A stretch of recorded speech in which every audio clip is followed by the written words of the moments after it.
This is World Report. Good morning, I'm John Northcott. Britain is having a Me Too moment.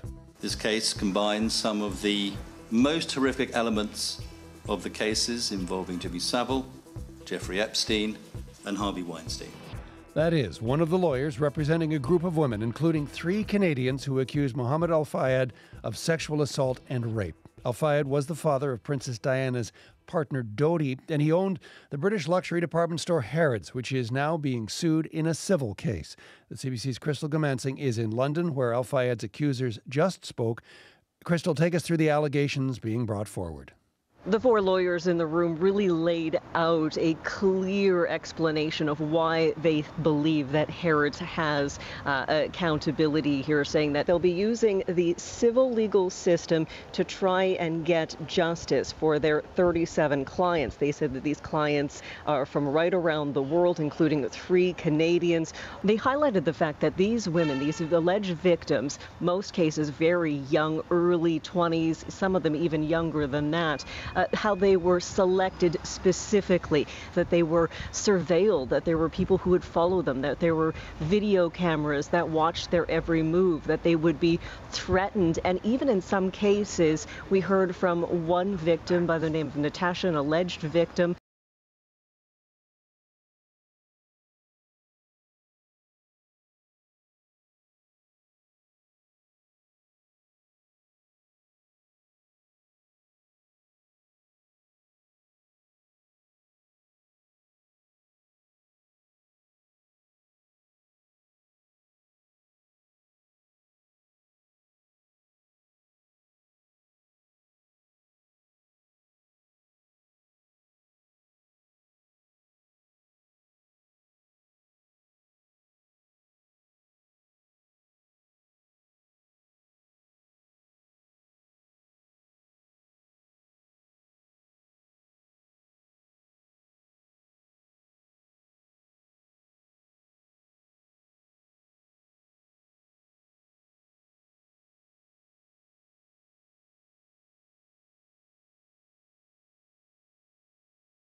and the system him allowing it to happen. Crystal Gamansing in London. Thanks, Crystal. You're welcome. The United Nations Security Council is meeting today to address the growing fear of war between Israel and Hezbollah. Israeli fighter jets pounded Hezbollah targets in southern Lebanon, and today Hezbollah is responding with 140 rockets fired into northern Israel. Abby Kugadasan reports. In some of the most intense bombings since October 7th, the Israeli military says it has hit more than 100 Hezbollah targets, including rocket launchers inside Lebanon. Anshel Pfeffer is an Israeli journalist. What happened overnight seems to be a couple of clicks on the dial towards an all-out war. These strikes followed twin attacks across Lebanon earlier this week, targeting pagers and walkie-talkies used by Hezbollah members. Dozens of people were killed and thousands were injured, including civilians. Across Lebanon, deep concern about what could come next. Sally Abu Al-Jud is a journalist there. They're scared. People were scared also to use their devices after what happened.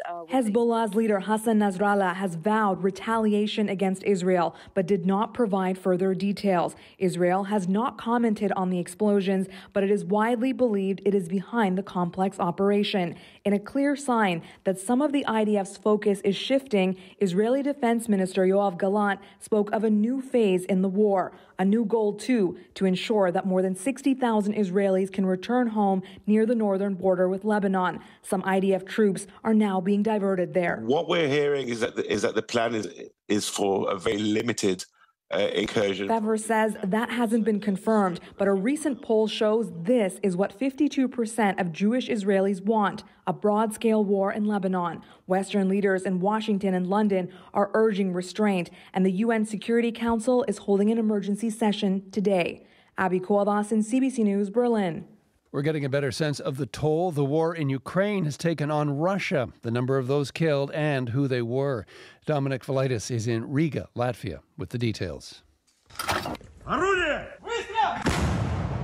The new data shows more than 70,000 Russians have now died on the front line in Ukraine. And for the first time, it's volunteers, civilians who signed up for the armed forces, making up the majority. Previously, inmates from Russian jails who were initially offered pardons in exchange for service were in first place, with most of them dying in the battle for Bakhmut. The data, which has been collated and analysed by the BBC and independent website Mediazona, was sourced from media reports and social networks, and it shows how the profile of Russian volunteers dying on the front line is now changing. Most are in their 40s and 50s, but around 250 were in their 60s, with the oldest killed aged 71. And according to the data, the majority of those signing up to fight in Ukraine came from small rural towns in parts of Russia where work is difficult to find and poorly paid. Meanwhile, Ukraine, which only rarely comments on its battlefield casualties, said earlier this year more than 30,000 of its troops had died in the war, although estimates based on US intelligence suggest that figure could be far higher. Dominic Velitis for CBC News in Riga, Latvia. The CBC has obtained court documents laying out graphic details of alleged racism and sexism by a group of RCMP officers in BC. 3 members of the Coquitlam detachment are facing dismissal for their participation in a private chat group through the encrypted Signal messaging app. A search warrant obtained by the Force's Professional Standards Unit lays out the allegations against them. Jason Proctor reports. In one private chat group conversation, a Mountie allegedly joked about tasering unarmed black people. In another, a different officer allegedly called a sexual assault victim dumb, adding a vile misogynistic slur. According to a search warrant obtained by CBC, a member of the Coquitlam RCMP who belonged to the group stepped forward to complain about what he called atrocious, racist and horrible behaviour by his colleagues. Constable Sam Sodi complained they belittled Indigenous people, evoking racist stereotypes. And he also said one of the 3 officers now facing dismissal mocked a domestic assault victim. The 3 Mounties have been suspended since June 2021. A code of conduct hearing for the men was supposed to begin in Surrey on Monday, but has now been adjourned until next March, more than 4 years after Sodi first stepped forward. According to the warrant, the complaint also led to a review of thousands of messages the officers sent through the RCMP's own chat logs, finding evidence they engaged in frequently offensive usage of homophobic and racist slurs. The RCMP would not comment on the allegations while the Code of Conduct proceedings are unresolved. Jason Proctor, CBC News, Vancouver.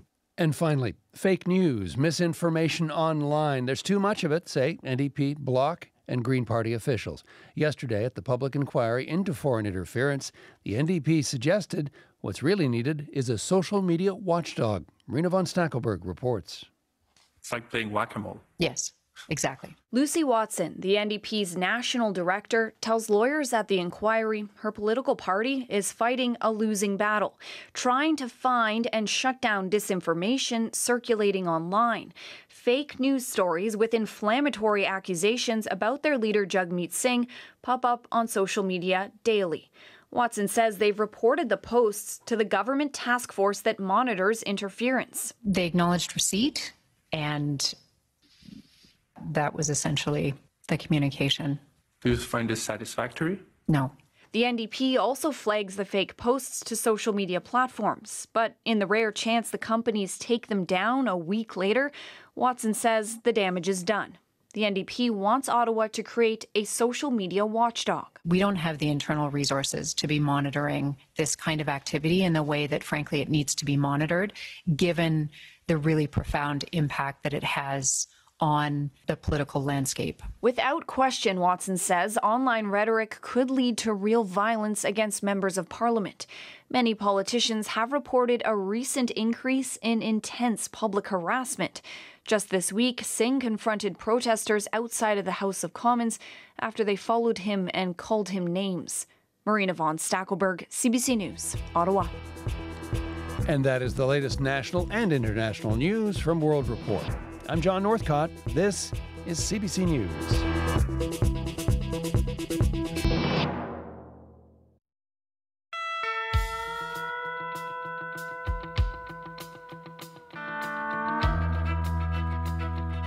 Good morning to you and welcome to our Eyeopener Harvest Special. I'm Lauren McGinnis. It's Friday morning, September 20th, and we are live at the Bishop's Family Farm near Barron's, Alberta. Angela and I, we're doing the weather from outside, but now we're in the shop. We are in the shop. We did see some rain overnight, both in Calgary and in Barron's, so there's a little bit of wetness out there, and it looks like the showers continue through the day. There's an increasing chance as we move through the day, and then there's a pretty good chance we'll see some thunderstorm activity late this afternoon. Looks like a high of 11 degrees for both Barron's and Calgary. Now, Barron's is 8 degrees this morning. In Calgary, we're sitting at 7 degrees, and there's a little bit of a light north wind, so factor that in. Maybe some gloves if you're cycling or walking this morning. Traffic's moving well. We are not seeing any delays, but there may be some pooling water on some of those major routes, so please take it easy. Of course, if you spot a problem, no matter where I am, I'm watching out for you. Give me a call, 403-521-1010. Jocelyn Kozak is in the studio this morning. Good morning, Jocelyn. Morning, Angela. Mayor Gondek has sent a letter asking for a meeting with the Premier to try and salvage some of the work that's been done already on the Green Line. The mayor says that would save time and money. And people in Forest Lawn are welcoming an investment into their community. A new $1.6 million park, playground, and basketball courts are proving to be a huge hit with young people. We'll have all the details at 6:30. Thank you very much, Jocelyn. We're just about up to 12 minutes after 6, and it is daybreak here on the farm, although we haven't seen first light yet. We are lucky to be hosted by the Bishop family, especially at this busy time of year, harvest, which is what brings us together this morning. Now, joining us now to talk about their farm, their family, and how this year's harvest is going, we have Mom and Dad with us, Mary and Dave, and their sons, Eric and Clinton, join us as well. Good morning, all. Good morning. Hey, thank you very much for hosting us, by the way. Oh, we're quite happy to have you here. Welcome to our farm. Yeah, okay, and you don't mind getting up early for hosting? Well, it was a little early, especially at harvest time. We usually don't get up this early at harvest. So. Okay, well, we appreciate it. Yeah, Dave, I wanted to start with you just to tell us a little bit about the farm, like what you're growing, what you're harvesting, how big the farm is. Yeah, we're on the smaller, a little bit on the smaller side. So we have about 2,400 acres.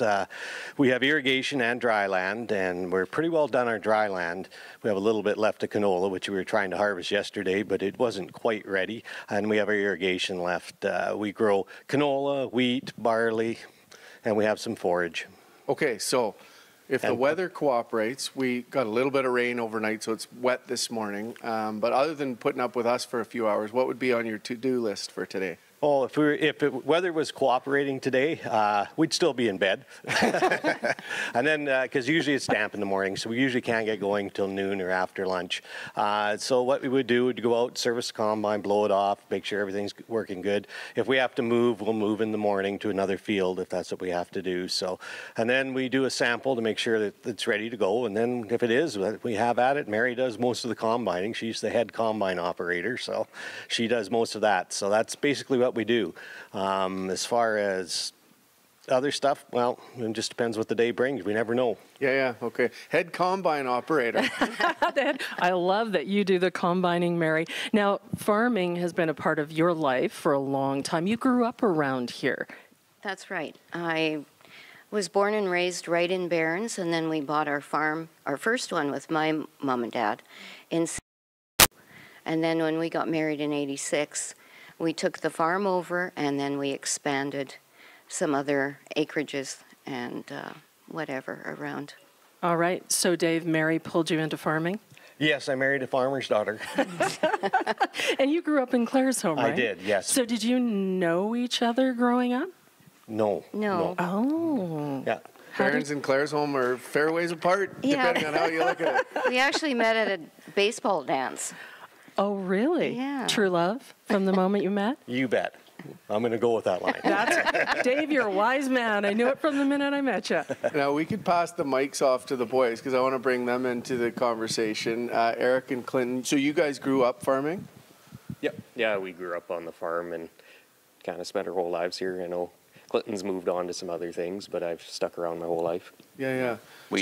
from a very young age, like Eric and I have been up on the combine and trying all that stuff out. And of course, Grandpa, having had the farm as long as he's had, he was sort of our primary teacher while we were getting into this. Oh, that's cool. I was wondering what your kind of early memories of farming and this time of year would have been. Your grandpa's part of that. Yeah. Yeah, for sure. So you're both still somewhat active on the farm, and I know, Eric, you know, this is a path you're on kind of. You do other things too, by the way, but full-time. Like, is that your plan to take over this land and farm it long term? Yeah, the long-term plan so far is for me to take over the operation for sure. And in the meantime, just working, gaining some life experience in the same industry, just the other side of it, I guess. What's that? Doing what? I work for a local company. Basically, they're Canada's largest privately owned or family-owned agribusiness, Richardson Pioneer. I'm a location manager in Nobleford. And basically we assist the farmers from planting to harvest and selling their grain.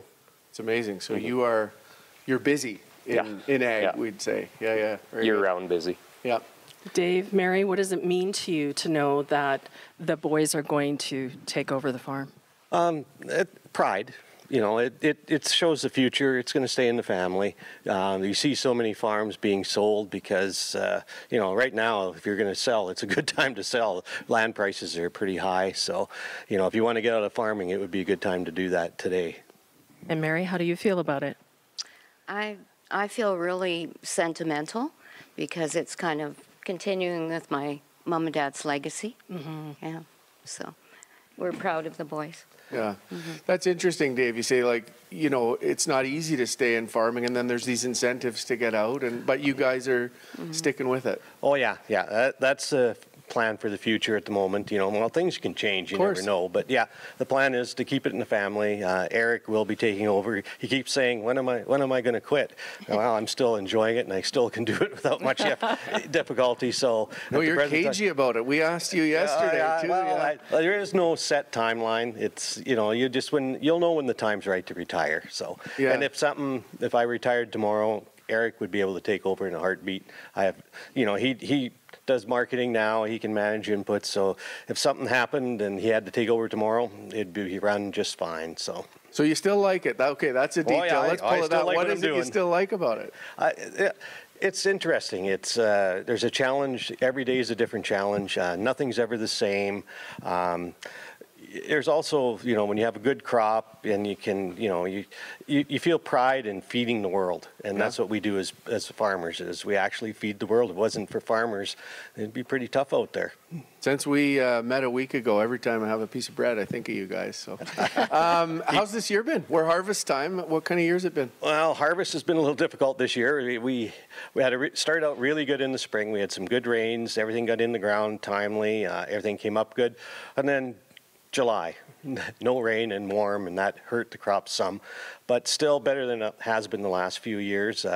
So as far as our yields go, I would say we're close to average, but who knows what average is anymore? We don't know. So right now, unfortunately, the weather isn't cooperating, and that hurts the grade on the grain a little bit and everything. So far, it's going well. You were saying yesterday a bit of rain can wash out some of the color and degrade the value. Yeah, on durum and that, it'll bleach it, so you'll downgrade some durum. We were just checking the canola we did yesterday, and there's a little bit of sprouting in it, so it'll probably be downgraded. We don't know until we send it in and they do a test on it. Mary, I want to go out chatting with you. I mean, it is harvest time, so it's a busy time. You're putting up with us, we've established, but what do you think about this time of year? What does it mean to you to have people together and kind of putting an end on this year's growing season? Well, it means a lot to have all of us together doing some of the work on the farm. It's a nice bonding time, and it's kind of a busy time. You just never know what your schedule is going to be. Well, you're a retired teacher too, so you're saying September's used to be just crazy when you'd have harvest and the return to school. So. Well, that's right. So I don't miss the teaching part because it makes it a little calmer around here. Okay. Even though it's still busy. Yeah. Mm-hmm. Well, we really, really appreciate you guys hosting us here. You've had to accommodate a few visits, but it's been just wonderful getting to shown around, and I know there's going to be some more of that through the morning. Yeah, Dave and I are going to hop in the fire truck, and we're going to go take a look around the farm, right? Yep. Do you want to drive? We can run the siren and the lights. Yes, I want to drive, and I want to do the siren and the lights.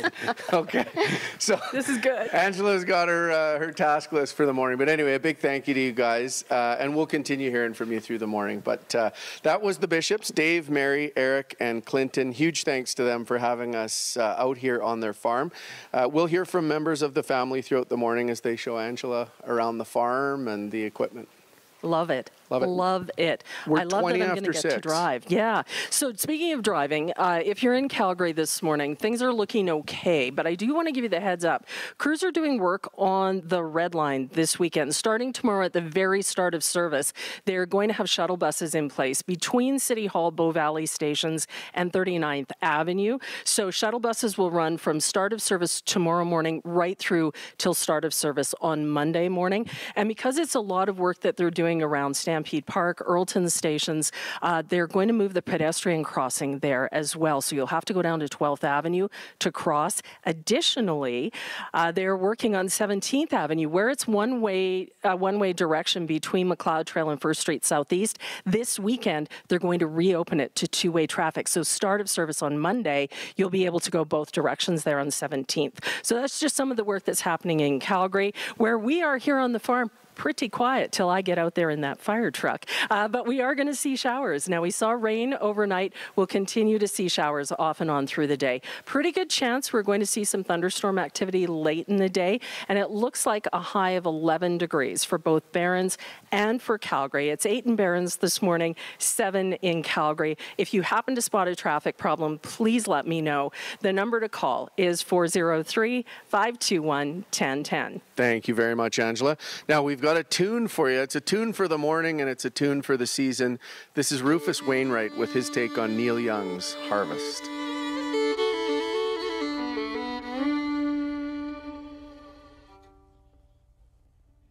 Did I see you down in a young girl's town with your mother in so much pain?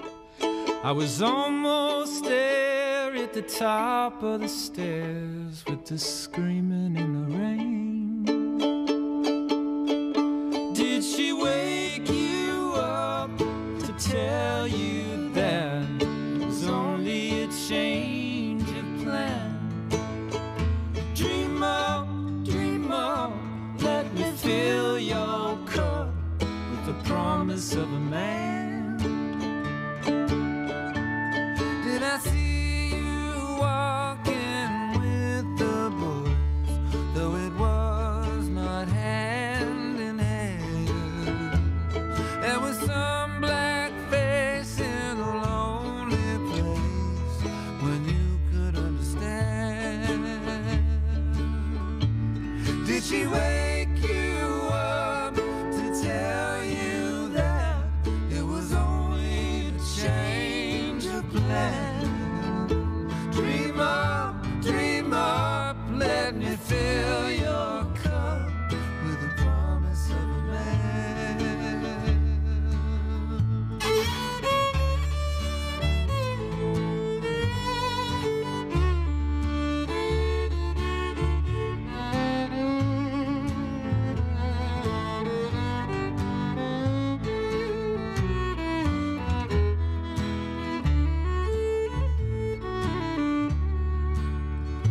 Well, I see you give more than I can take.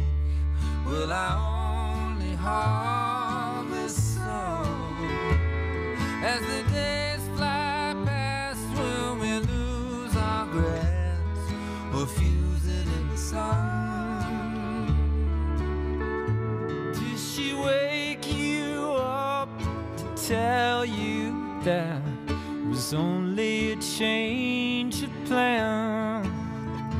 Dream up, let me fill your cup with the promise of a man. Promise of a man. With the promise of a man. Promise of a man. With the promise of a man. Promise of a man.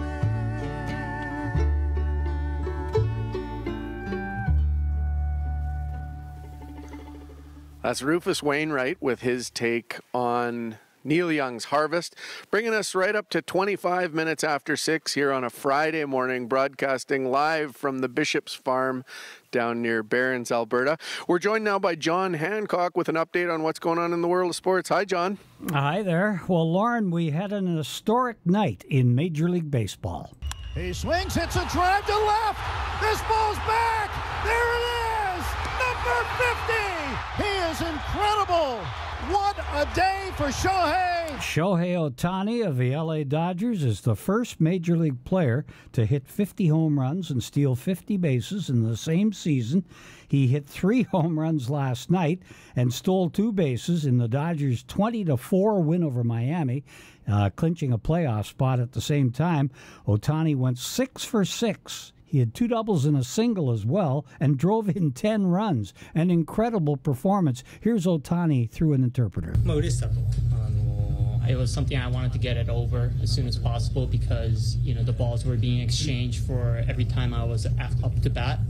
Just happy, relieved, and very respectful to the peers and everybody who came before who played this sport of baseball. Miami manager Skip Schumacher was asked why he didn't just have his pitcher intentionally walk Ohtani in this game. That's a bad move, baseball-wise, karma-wise. You go after him and see if you can get him out.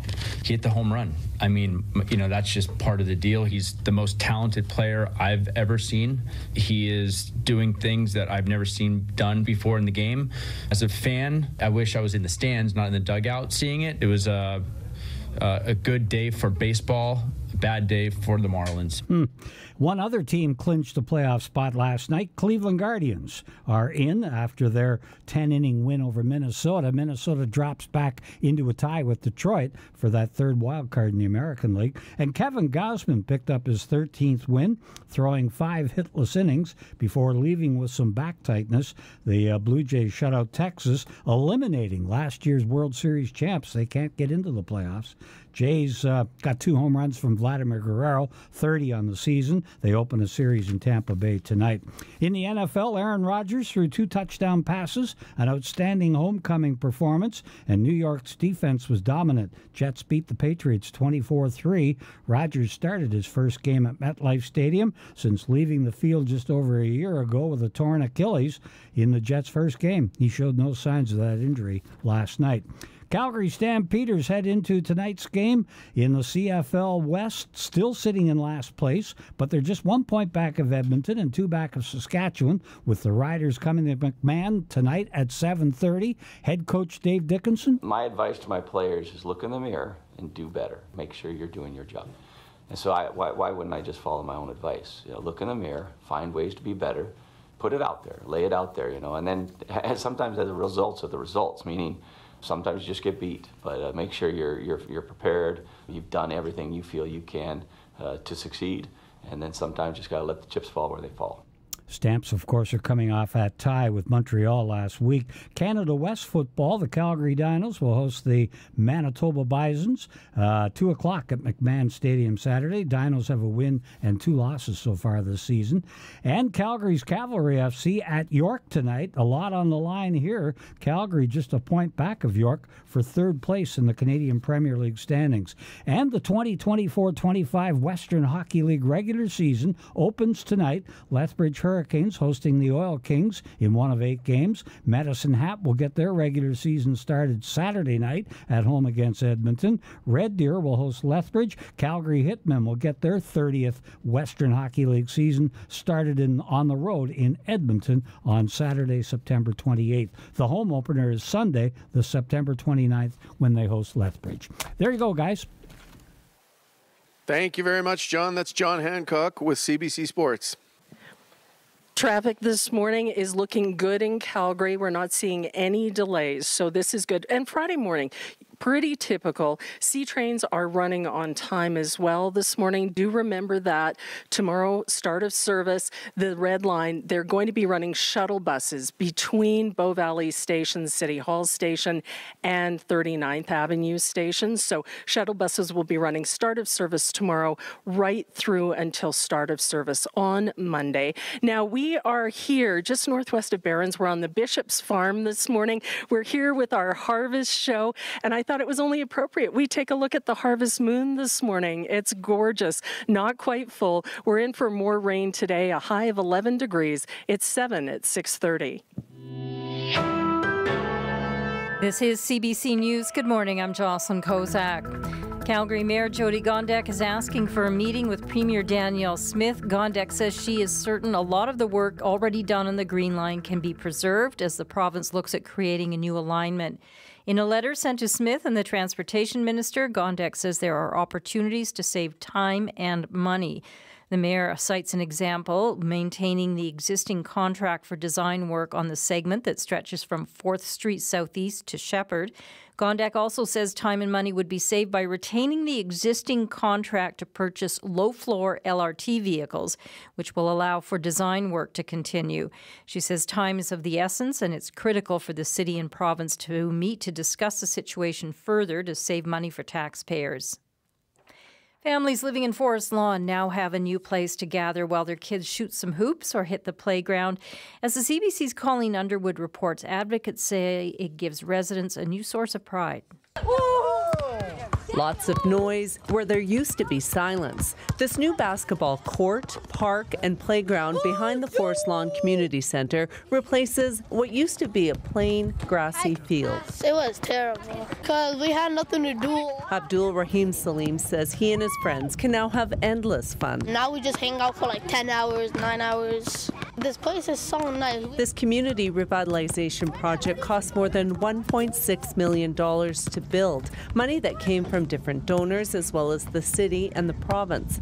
Gargar is the president of the Forest Lawn Community Association. He began advocating for this a few years ago and says few believed it would come to be. You know, it's a dream come true. Gar says he can already see how this new space has boosted people's pride in the community. And they used to say ghetto. Now nobody says ghetto. The park and basketball courts are now open. The inclusive playground is set to open later this fall.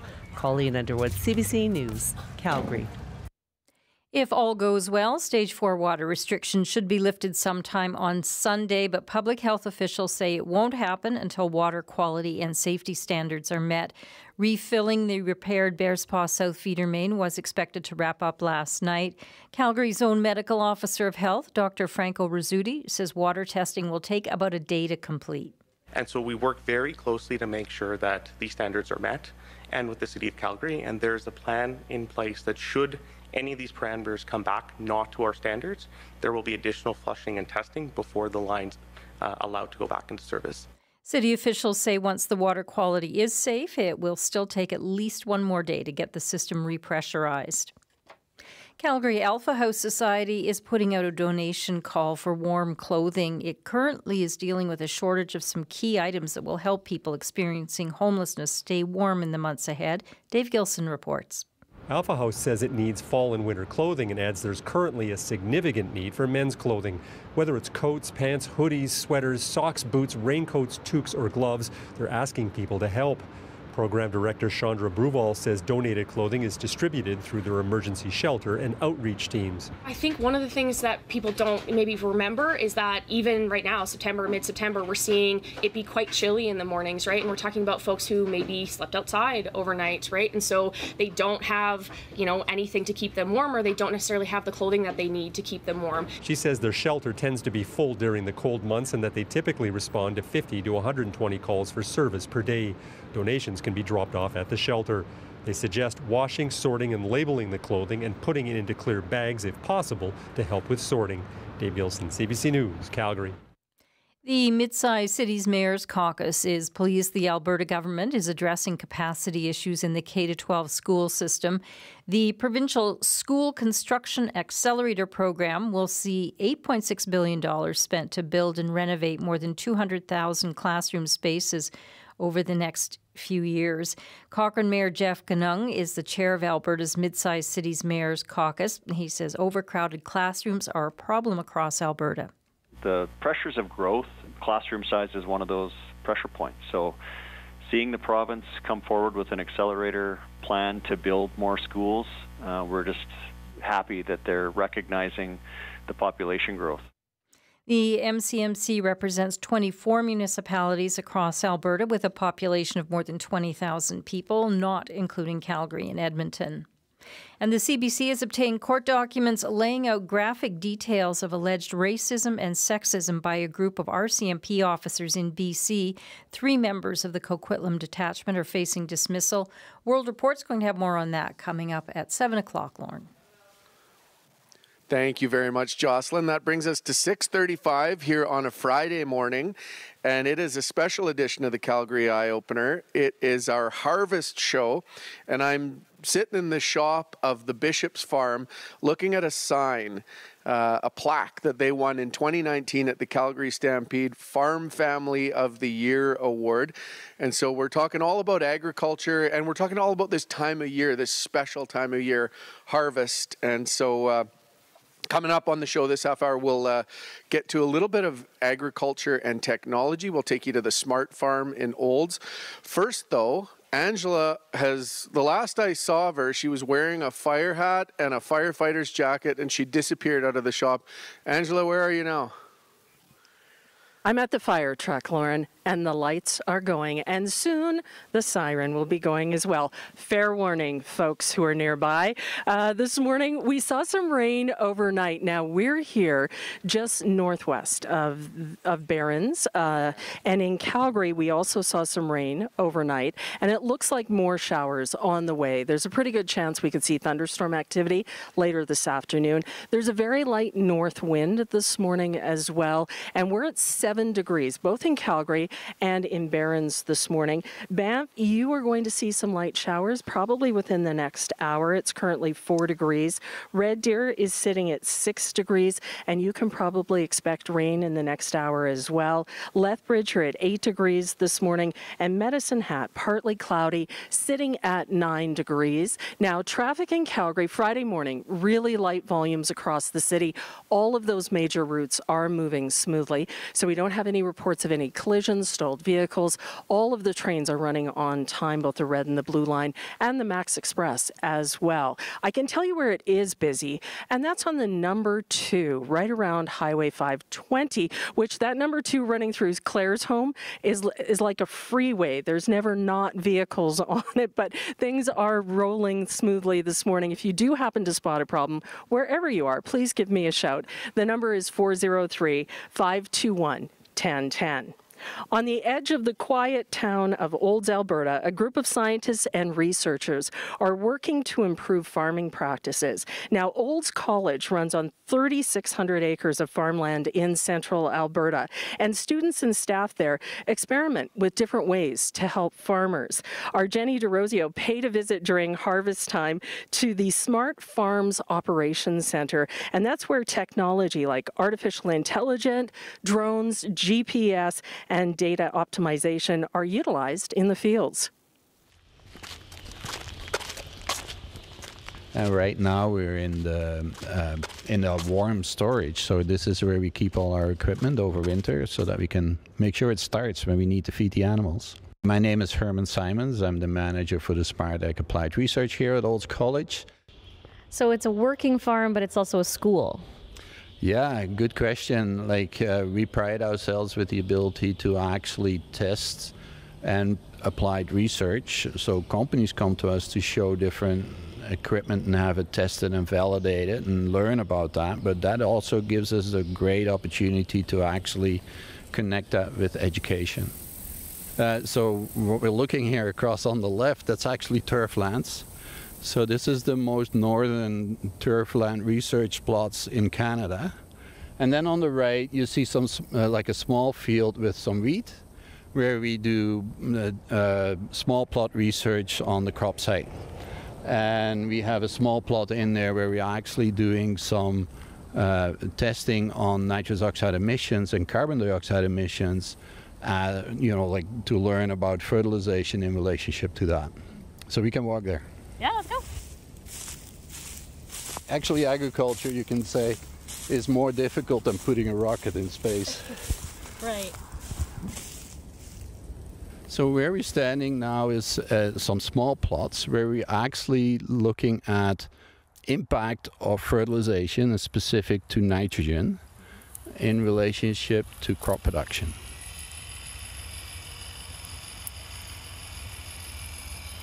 There you go. So now it goes over top. It lowers itself down. It has a rubber seal around it. So now it starts pumping, and there's a hose. There's two hoses there, and it connects to that white shack there. So it starts pumping and circulating the air, and then after a little bit of time, it starts actually measuring right there. There's a analyzer in there. There's a gas analyzer, a nitrous oxide emission, and a carbon dioxide emission analyzer. All that data is being recorded. And what we're testing here is that formula that has been developed. How accurate is that? Can we actually use that going forward? Because really, if farmers implement variable rate technology, potentially that could qualify them for offsets, for carbon equivalent offsets, right? It's like an exciting kind of curve to be a part of. It's really what gets me here every day is that excitement, yeah, like and learning about what's new in the industry and how that potentially can help, and having my small contribution to that. Right.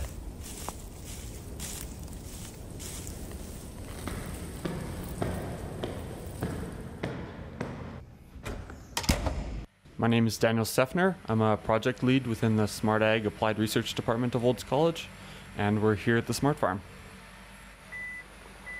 Nice, so we're in your little office and you're looking out on a field. Yeah, you bet. It's a beautiful day. It's a great view to look out at the fields and the livestock and just watch all the activity happen. So what's the problem you're trying to solve with marginal land? When people drive by a field, you often might think it's very consistent, right? The field, it grows canola, it grows wheat, or grows barley. But when we actually get into the field, there's a ton of variability of the field itself. There's areas that produce a crop really well. It's going to yield well, we'll say. And then there's areas that they're not suitable for crop. They're too wet, or they have a problem with the soil. It could be, say, salinity or pH, and really it doesn't grow a crop. So instead of farming that land, putting seed, putting fertilizer, applying, pesticides or other applications, let's take that out of production and use it for something else, because when you're conventionally farming it, you're not actually going to be making any money. And in a lot of cases, producers are losing money by farming that. What are you sort of experimenting with in order to gather data on these sites? We're using data from the combine harvesters to determine where that marginal land is. And so here at the college, we're providing an example to producers of like, hey, we used our data to come up with this. There's no reason you couldn't for yourself. It's like the Silicon Valley of farming here. You're identifying problems, the everyday problems that producers have, and you're saying, well, maybe there's a better way to do that. Yeah, no, it absolutely is. And we're kind of a partner in helping them to experiment and try things, be that guinea pig first.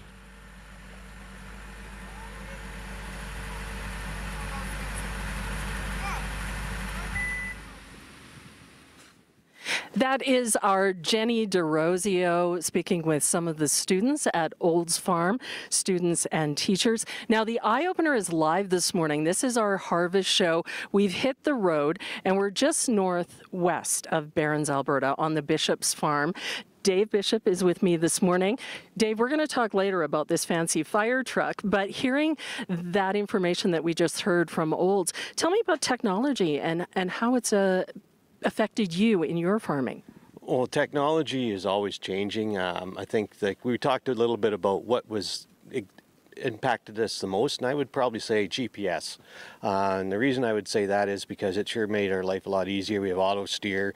We're much more efficient. We don't overlap our spraying or our seeding, so we use less inputs. So it gives our carbon footprint a lot less than what it used to be. So it's something that's very important to us. And new technology, farmers adapt as soon as it makes sense to do it. So we're looking for what's coming next, and we don't know what it is. I know I've been hearing rumblings about nanotechnology could be the next big thing, so we're waiting to see.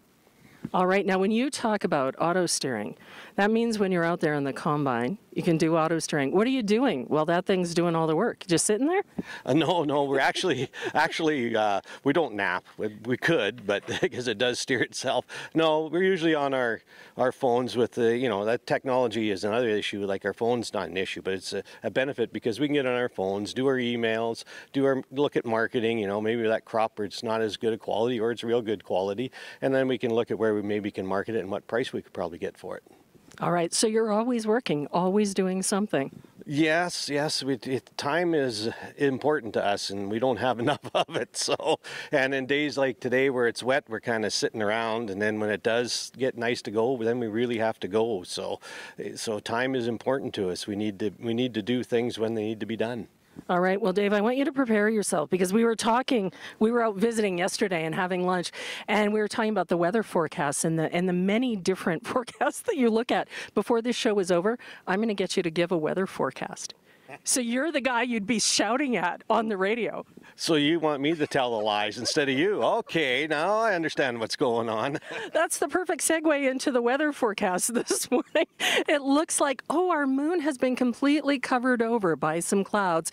We're going to see showers off and on through the day. And there's a pretty good chance, Dave, more than 70%, that we might see a thunderstorm later on. So it could be a wet day. It looks like a high of 11 degrees, both for Barons and for Calgary, and both locations sitting at 7 degrees this morning. In Calgary, the traffic has been pretty quiet this morning. It's Friday. The volume's always super light. So if you're heading into downtown, it's looking good, whether you're approaching from the east or the west side of the city. If you're going in on 9th Avenue from Bow Trail or Crowchild Trail onto 9th Avenue, just a reminder that those two right lanes are still closed between 9th and 7th Street Southwest. They're doing NMAX substation work there, so you've got to squeeze to the left, but that squeeze is looking pretty good this morning. You make it through along 9th Avenue in pretty good time. If you're coming in westbound on Memorial Drive, a reminder that the left lane of the flyover is still closed probably till the end of October, so just that right lane is open. But drivers seem to be navigating just fine through that area. We're not seeing any delays. And Reconciliation Bridge is also looking good this morning. Now, if you do spot a traffic problem anytime, please give us a call, 403-521-1010. Before we go, though, later, after 7 o'clock, Dave is going to tell me all about this fire truck and why he has it. But I am allowed today not only to wear the fire gear, but also to use the sirens. So brace yourselves. Here it comes. Have I got the right one?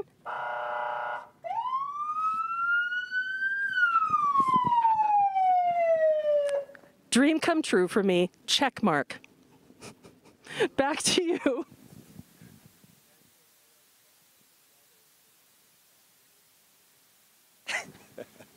People at home on the radio are going, what is that? Farmer, we're doing our harvest special.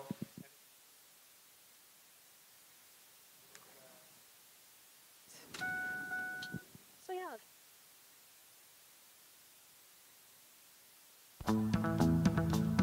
Well, each week, Alberta Agriculture, in tandem with the Agriculture Financial Services Corporation, releases a crop report highlighting weather conditions and the status of the harvest. Now, farmers in the southern part of the province are traditionally the first ones to take their crops off the field, and they are ahead of schedule. Combining is 72% complete, far ahead of the 5-year average of 59% at this time. In terms of specific crops, dry peas in Alberta are 97% done, lentils close behind at 88.4%, durum and barley are both roughly 70% finished. Still a little too early for canola, flax, and potatoes in Alberta. Canola is at 20.9%, flax is at 19.1%, and potatoes at 9.4%. When we look at the quality of the crop across the province, spring moisture combined with heat and drought stress later in the summer, plus hail issues, have led to lower overall crop quality across the province. Now, this is the most recent information provided by Alberta Agriculture. The report is updated every week on Fridays, which means that later this afternoon, we'll get an updated look at the status of this year's harvest.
Agriculture is a massive part of the Canadian economy.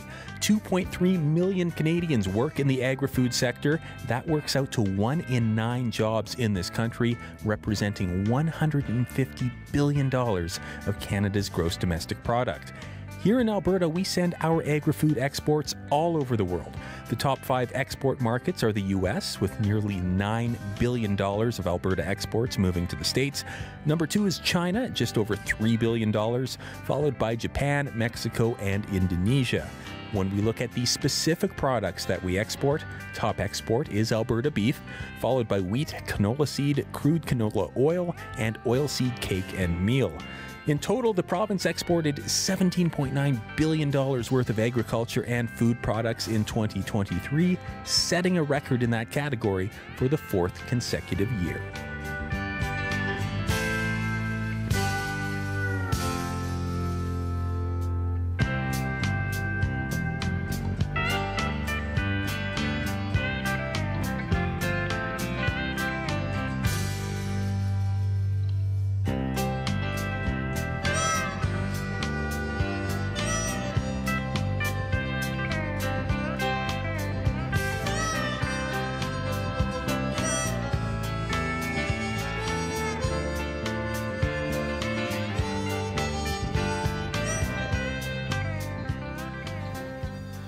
All right. Sorry about the technical issues, and thanks for the factoid. That was our studio director, Dave Waddell, with that. Now, we are 8 minutes to 7. It's a special harvest show. And if you look out from where we are here at the Bishop Show, there are busy fields in every direction. And when you look out over those wheat fields, you can't help but wonder how those golden kernels get from out here to basically in your belly. That is a delicious path. Our senior producer, Josh Paget, has wandered down for us. Hi there, Josh. I love wandering down these paths, hey, Lauren. Right. Well, you're wrestling with an important question. How does it get from this to being food on our table? Where do you want to start? So we'll start quickly at the farm. We've got Eric still hanging around. Eric, when you're looking to sell your grain, I mean, who are you looking at? Who are your buyers? Basically, we have about 6 main ones kind of in the area. From there, we'll see who's got best prices, but most of our stuff, grain-wise, goes to up to Vulcan to Richardson, and then the canola goes down into Lethbridge to the crush plant there, which gets processed into margarines and oils that goes to the stores in the area for the local consumer. There you go. Thank you for that, Eric. Now, so Josh, after the grain gets sold, what happens after that? Locally, if we're talking big picture stuff, there's kind of a common way, and that's large scale, which is farmers harvest the crop, often a vertically integrated company. It's called a big company like P&H down in Lethbridge. They can store it themselves, they collect it themselves, they mill it themselves, they do it all, and then they sell to a commercial baker. So it could be as simple as off it comes, over it goes to a big one that does everything, commercial bakery, and off you go. They're also expanding to Red Deer, huge facility, 750 metric tons a day they can do. So sometimes it's that easy, sometimes not so much. So that's one path this grain can take to get to market. What are other options? Yeah, so then we're talking broader economy. So let's bring in Levon Sargison. Levon's with Johnston's Grain. They're kind of like a middleman in the province. They need to know what farmers are growing, how much of it, and how good it is. Johnston's Grain deals with all sorts of products, right? And each one has different markets. So you combine all of those things and you have a big cocktail of options that change every day, and every day is different as a result. So when you think you've seen it all, there's something new that will surprise you. Yeah, so I mean, for example, those surprises, Levon says, Johnston's deals with a lot of pet food companies. They're looking for something that's not quite human grade, but something that, Murray, Ollie, our pups, it's good enough for them. So they'll source the farm, strike the deal, and they'll even organize the shipping if they need it, and they can help you get that into the dog chow, the Alpo, whatever. So maybe Johnston's notices a buyer in the U.S. sometimes. Hey, there's been a hailstorm down in South Dakota or whatever, and they can find a niche market for you, but you might only have 2 weeks. So Johnston's plays kind of this funky middle role. So we've heard about the big companies and the brokers. Who else is buying large amounts? Well, grain elevators, of course, these big inland terminals, and that's export. And export, of course, is a huge part of agriculture. Not the wooden, prairie sentinels, the romantic grain elevators of days gone by. These are these huge concrete ones. So this is all processing outside of Canada.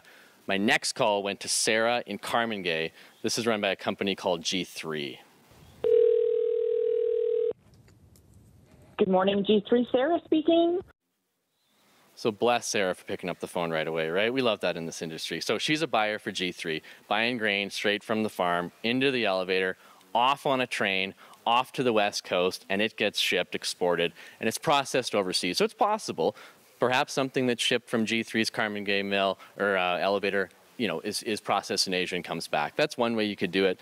These are big facilities, big operations, 52,000 metric tons they can hold, and it doesn't usually sit longer than a week or two. So what's it like working in an elevator this time of year? Crazy busy. It is a love-hate thing, I think. Absolutely. It is a busy time of year. It's the year that we absolutely love for sure.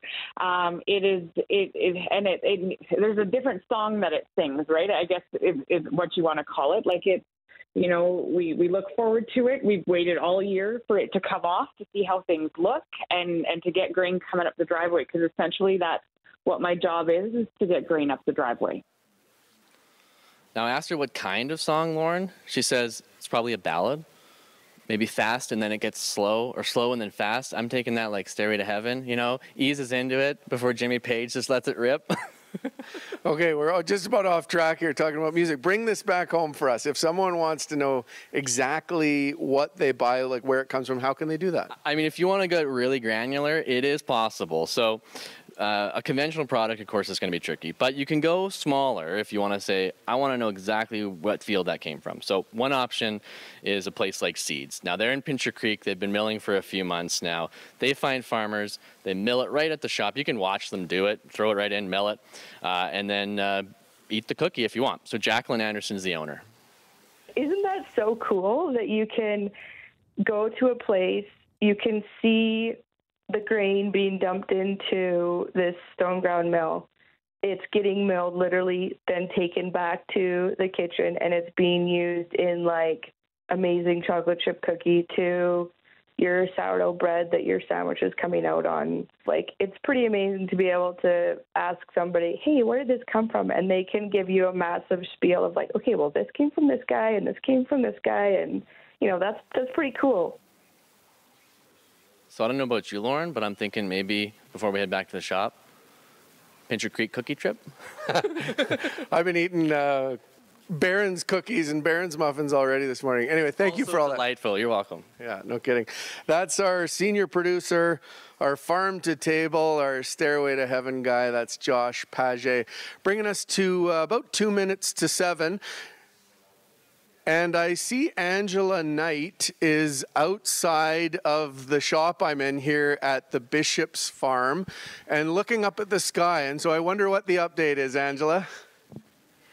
Well, you know what? We just had a beautiful, not quite full harvest moon, but the cloud has taken over this morning. Starting to lighten up, though. And I'm outside because I was hearing this owl that was hooting away in the background. But I think maybe the fire truck sirens silenced him. I'm not sure. We'll see. We are here at the Barron's Farm. We're just the Bishop's Farm, just northwest of Barron's in southern Alberta. And we're here because it is our harvest show and we're celebrating this time of year, and the Bishops were so gracious and allowed us to come out here this morning. So we're going to continue. Just after 7 o'clock, we're going to take a little ride in this fire truck. But I do want to let you know that traffic is still moving smoothly throughout the city of Calgary. We have no reports of collisions or stalled vehicles, and C trains, Max buses running on time. If you do spot something, please let me know. The number to call is 403-521-1010. Remember, through the day, you might need your umbrella. It's going to be a little wet off and on, and we've got some thunderstorms on the way. 11 degrees is the high. We're at 7 now. Thank you very much, Angela. The weather, one of these things you cannot control.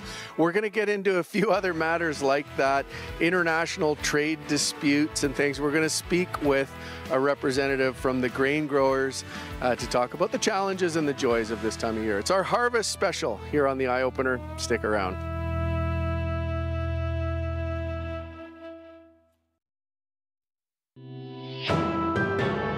This is World Report. Good morning, I'm John Northcott. Britain is having a Me Too moment. This case combines some of the most horrific elements of the cases involving Jimmy Savile, Jeffrey Epstein, and Harvey Weinstein. That, one of the lawyers representing a group of women, including 3 Canadians who accused Mohammed Al-Fayed of sexual assault and rape. Al-Fayed was the father of Princess Diana's partner, Dodi, and he owned the British luxury department store Harrods, which is now being sued in a civil case. The CBC's Crystal Gamansing is in London, where Al-Fayed's accusers spoke. Crystal, take us through the allegations being brought forward. The allegations are pretty disturbing. We heard from one victim as well as 4 different lawyers representing 37 former employees really from around the world. And they talked about systematic grooming, really, how women who were selected to be promoted and work directly with Mohammed Al-Fayed, they were then regularly followed. They were constantly under surveillance. They even talked about being subjected to medical exams before they were promoted. Natasha started working at Harrods, a world-famous store, when she was very young. But listen to what she had to say about what it was actually like working for Al-Fayed. But then these private meetings turned into more. A forced kiss. His hands gripping your face to his lips, or pulling you down on his lap, where his hands were free to explore any part of your body that he wished. Harrods does say it is appalled by the allegations of abuse by Mohammed Al-Fayed. He, of course, owned the department store up until 2010. And they are also, however, saying that there are mechanisms in place for anyone who was harmed during their time, and that those mechanisms have been in place since 2023. A high-profile case, to be sure, Crystal, with a high-profile legal team. Tell us more about who they are. One of the members that was here today was Gloria Allred. Of course, she is known as one of the world's leading lawyers in terms of women's rights. She talked about how this case is yet another one of high-profile, powerful man abusing his powers and the system around him allowing it to happen. Crystal Gamansing in London. Thanks, Crystal. You're welcome. The United Nations Security Council is meeting today to address the growing fear of war between Israel and Hezbollah.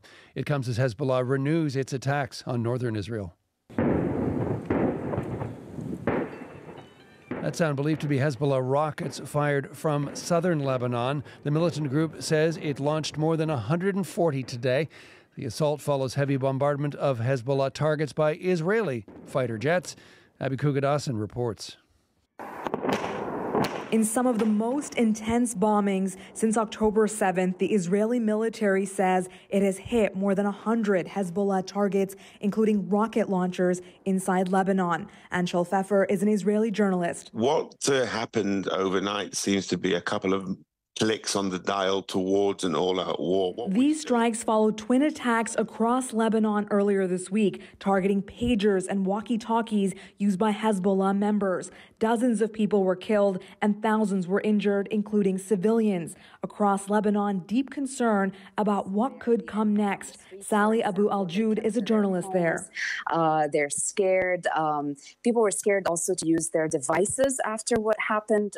Hezbollah's leader Hassan Nasrallah has vowed retaliation against Israel, but did not provide further details. Israel has not commented on the explosions, but it is widely believed it is behind the complex operation. In a clear sign that some of the IDF's focus is shifting, Israeli Defense Minister Yoav Gallant spoke of a new phase in the war. A new goal, too, to ensure that more than 60,000 Israelis can return home near the northern border with Lebanon. Some IDF troops are now being diverted there. What we're hearing is that the plan is for a very limited incursion. Pfeffer says that hasn't been confirmed, but a recent poll shows this is what 52% of Jewish Israelis want, a broad-scale war in Lebanon. Western leaders in Washington and London are urging restraint, and the UN Security Council is holding an emergency session today.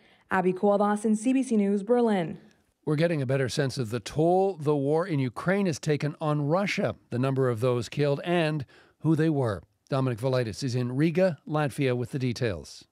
The new data shows more than 70,000 Russians have now died on the front line in Ukraine. And for the first time, it's civilians who signed up for the armed forces making up the majority. Previously, inmates from Russian jails who were initially offered pardons in exchange for service were in first place, with most of them dying in the battle for Bakhmut. The data, which has been collated and analysed by the BBC and Mediazona, was sourced from media reports and social networks, and it shows how the profile of Russian volunteers dying on the front line is now changing. Most are in their 40s and 50s, but around 250 were in their 60s, with the oldest killed aged 71. The majority of those signing up to fight in Ukraine came from small rural towns in parts of Russia where work is difficult to find and poorly paid. Dominic Velitis for CBC News in Riga, Latvia.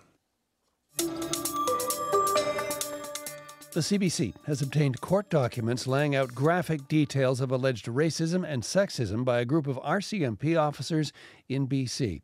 3 members of the Coquitlam detachment are facing dismissal for their participation in a private chat group through the encrypted Signal messaging app. A search warrant obtained by the Force's Professional Standards Unit lays out the allegations against them. Jason Proctor reports. In one private chat group conversation, a Mountie allegedly joked about tasering unarmed black people. In another, a different officer allegedly called a sexual assault victim dumb, adding a vile misogynistic slur. According to a search warrant obtained by CBC, a member of the Coquitlam RCMP who belonged to the group stepped forward to complain about what he called atrocious, racist and horrible behaviour by his colleagues. Constable Sam Sodi complained they belittled Indigenous people, evoking racist stereotypes. And he also said one of the 3 officers now facing dismissal mocked a domestic assault victim. The 3 Mounties have been suspended since June 2021. A code of conduct hearing for the men was supposed to begin in Surrey on Monday, but has now been adjourned until next March, more than 4 years after Sodi first stepped forward. According to the warrant, the complaint also led to a review of thousands of messages the officers sent through the RCMP's own chat logs, finding evidence they engaged in frequently offensive usage of homophobic and racist slurs. The RCMP would not comment on the allegations while the Code of Conduct proceedings are unresolved. Jason Proctor, CBC News, Vancouver. And finally, prosecutors call it, quote, one of the largest murder cases ever charged in Ontario. Today, Kenneth Law is set to appear in a courtroom. He's charged with murder and abetting suicide in connection with 14 deaths across the province. But as Thomas Daigle reports, Law is now also facing a civil lawsuit over a teenager's death. And a warning, the story contains talk of suicide. It's not easy for Leonardo Bedoya and Maria Lopez to speak of their daughter Yesenia 2 years after their loss. But when they do, they describe the 18-year-old as an enchanting girl with an infectious smile. A recent high school grad from Aurora, Ontario, who dreamt of one day becoming a police officer. Her death is now at the center of a $2 million lawsuit recently filed by her parents, seeking damages from several doctors and Kenneth Law. The alleged poison seller is already facing criminal charges of first-degree murder and abetting suicide in connection with 14 deaths, including Yesenia's. Her parents accuse Law of selling their daughter what they describe as a suicide kit that Yesenia used to end her life amid a mental health crisis. They have every right to pursue a civil proceeding in parallel with a criminal proceeding. York University law professor Suzanne Kyoto points out the standard of proof is higher for establishing criminal guilt than for civil liability. But this is a really kind of cutting-edge issue that it's going to be difficult to work out in the courts. I think Law has denied wrongdoing. In court today, a judge is expected to order him to stand trial on the criminal charges late next year. Thomas Daigle, CBC News, Toronto. And that is the latest national and international news from World Report. Remember, for news anytime, go to our website, cbcnews.ca. And a reminder, you can listen to us live every morning on the CBC News app. Just tap on the local icon. I'm John Northcott. This is CBC News.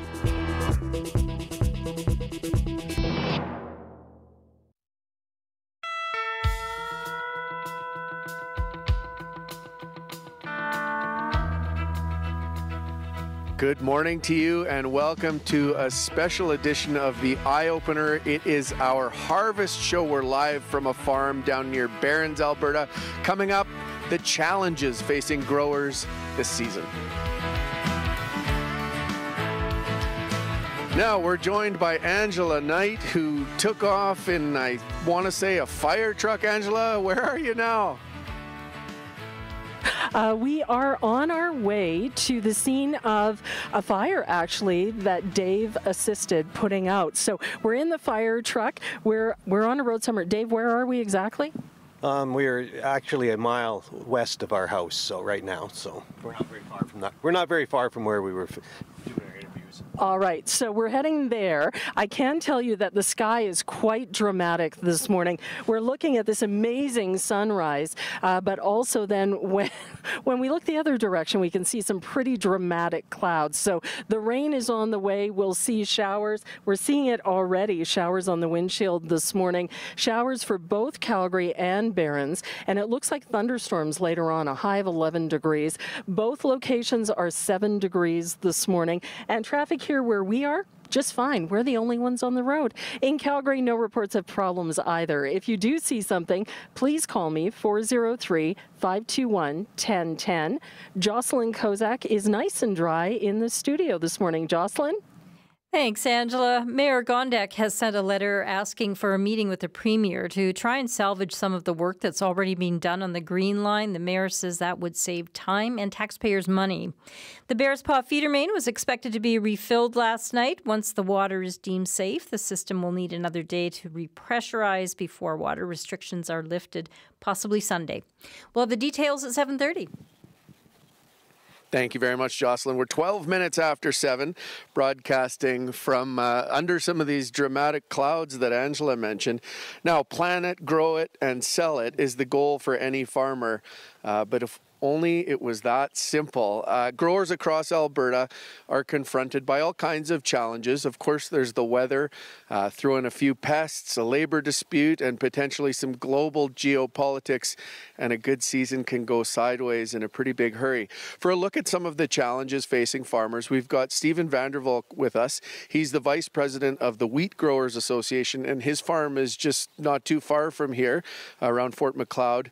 Good morning to you, and thanks for coming in. Oh, good morning. Appreciate having us out. Now, you drove through a bit of weather on your way here, you were saying? Lightning and heavy downpours are just kind of sporadic. I'm about, well, some of our land's only 5 minutes away, and then where I live is about half an hour away. So it's, yeah, it was all over the place. How's your season so far? It's okay, I guess. It's been one of those things. The last 7 years has just been kind of brutal. It's like I heard this morning Dave say, like, what's average anymore? It's we've been anywhere from we had one in the 7 years, the best crop we've ever had on the farm, and probably 5 of the worst crops we've ever had on the farm. So yeah, it's been all over the map. And this year, I mean, again, what's average now? But how? Yeah, we were probably 30% below our long-term average all across the board. We're about 25% irrigated, so that was okay. That's probably a normal irrigated crop. But the dry land is, yeah, we were into crop insurance on half the farm and just out of crop insurance on the other half. So it's, yeah, just below average. Other than the weather, which we certainly recognize, what's the biggest challenge you're up against as a grower? Well, it's not what you would think. The biggest challenge, bar none, to agriculture right now in Canada is our government, and it's our policies. It's sad to say, but perfect example this year was putting tariffs on EV and metal stuff coming out of China, and immediately China throws a threw a wrench into it where they're going to maybe put tariffs on canola, and so we lost $50 a ton out of our canola in 3 days. And that's $200,000 just on my farm, so you can imagine. And so, you know, insecticides being banned and seed treatments being banned and rail service not getting that under control. It's just and it's something we can't control. That's the most frustrating thing. I was going to say, like, you know, something like a trade dispute with China, you know, you're just stuck in the middle more or less, I guess. Yeah, you sit there and put all our crop in. We get one, you know, we've talked about it before, we get one paycheck a year as a farm. And that paycheck gets cut by 20% in 3 days because of somebody's decision in Ottawa. And so, yeah, what do you say about that? You just kind of have to roll with it. Yeah. So what impact do you see that having on people? Like, you know, we're talking here on a family farm and it's going from one generation to another, which is nice to see, but it's also a little bit rare. Like, How do you see the pressures and think about them when we're talking about the next generation of farmers and getting people to get into the industry?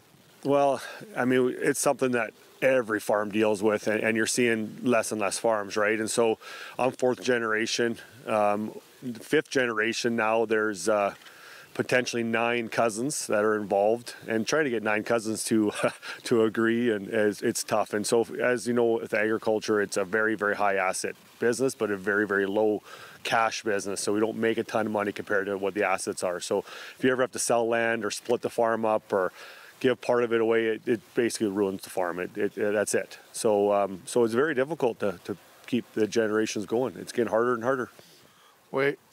There's a rainbow behind you, for crying out loud. Anyway, symbolic, I hope, of, brighter days. Yeah, that's right. So, I mean, I wanted to ask you about that. Like, what is it that keeps you going, given the challenges? Well, it's nice seeing, like last night we were combining and having your kids on there and seeing them sleep on the floor. That keeps you going for sure. But yeah, it's getting tougher and tougher. You see what land's worth, and you know when you can literally, this is without no exaggeration, sit on a beach and make more money if you sold the land and make more money at 5% even on a GIC than what you do farming it. It makes it, you gotta ask yourself, what are we doing here? And so yeah, it's yeah, we just take it literally. I guess we take it one generation at a time, because you just never know what's coming at you. Well, it's interesting you mentioned, like Dave had said too, it's a time to get out of farming too, and he doesn't plan to do that, but the price of land is really significant. So when you're battling to make a buck, and the sale price is there for the land. So, the government being a big obstacle from your perspective, like what do you see as the solutions for you, but also for another generation to see that there's a living in this? Well, I guess to start, I mean, it's not all about the government. There's many issues, but I mean, if we're going to start there real quick, it's just about having, somebody putting ag ministers in place that understand agriculture and understanding what's going on, and having agriculture, which is one of the biggest industries in this country, as one of the most important industries, and not just something to be thrown away. So yeah, that would be a start. I don't know. We're in world markets, and I know it throws others out, like carbon tax. That's another thing that we deal with in Canada, right? And nobody else in the world does. And so that's what we sell all our grain on the world market, all of it. And so we have to compete against the United States and Australia and all these places, and they don't have that. And so that's just another wrench. And so we don't need, farming is difficult enough. We don't need extra things like trade issues and carbon taxes and all this stuff just to make it even harder. And so if we could just help make things a little bit easier and actually just get out of the way. Let us have an open market. Let us not have to deal with all these things, and let us go out and market and make our money. And in fact, that's just get out of the way. We don't need government in our way. And that's right now, like I said, I'm not trying to throw them on the bus, but it's probably one of the biggest issues we deal with. Perspective you'd share with a number of your neighbors. Absolutely, yeah. No, it's for sure, and it'd be nice to just see some representation for we're just not represented. Rural Canada's not represented, right? So that's just tough sometimes. Well, it's something Dave said. He was motivated to host us here to help get the word out about what's going on in the world of agriculture. So we appreciate you doing this. What's on your to-do list for today? Maybe driving through the weather that kind of limits you. Office, yeah. Like you get combining, and so it's just you get I brought my mail in, and it was like 2 feet tall. And so, I just go and pay bills and just getting caught up on book work, and accountants are emailing about, year end and all that fun stuff. You're not just about in the fields, it's office work too. Okay, there's a rainbow there, which I was saying is symbolic, and we just got our first few drops there. Yeah, oh boy, coast to coast. Thank you very much for speaking with us. Really appreciate it. Hey, no, thank you for giving us a time out here to let people know what's going on, because it's super important. Very good. All right, that was Stephen Vandervolk. He's the Vice President of the Wheat Growers Association. Farms just down the road near Fort Macleod. Also has land, as he said, just 5 minutes from here. We are 19 minutes after 7, and I throw it over to Angela, who is out and about to be sure. Hi, Angela. Hi, we're in the middle of a field this morning. We're not far from Dave Bishop's farm, but we're here because we're going to talk about community and farming and how people come together to help in need. But first, I just want to quickly tell you how incredibly magical it is this morning to be in this field. We've got that rainbow, Lauren, that you were talking about. We can actually see the end of it. We've got this incredible sunrise. As you do a kind of a 360, you can see the sunrise, dramatic clouds, rainbow, more drama where we're getting rain. And you might be getting a few drops, but Dave and I are getting incredibly wet at the moment. But it's okay. It's all good. Traffic's moving smoothly. In Calgary, we're not hearing of any problems at all. The volume is light Friday morning. This rain is going to continue off and on right through the day, and we'll probably see some thunderstorms later on. 11 degrees is the high for both Barrens and Calgary, and we're at 7 degrees in both locations. Now, we are at the Bishop's farm this morning. Well, we've taken a little road trip in Dave's fire truck. Tell me, Dave, well, it's clearly a burned out combine. What happened here? This is a neighbor's combine. A bearing went out, caught on fire. We were actually in our yard getting maintenance on our equipment and then seen the big smoke. And so jumped in the fire truck, off we came. Eric actually ran the fire truck. I brought a disc out with the tractor. And by the time we got here, and we're very close, there was probably 4 or 5 farmers already here with discs and water trucks. That's the community part of being out here in rural Alberta is something happens, everybody bands together and does stuff. There was probably, at the end of the day, there was a half dozen farmers with water trucks. We had our fire truck.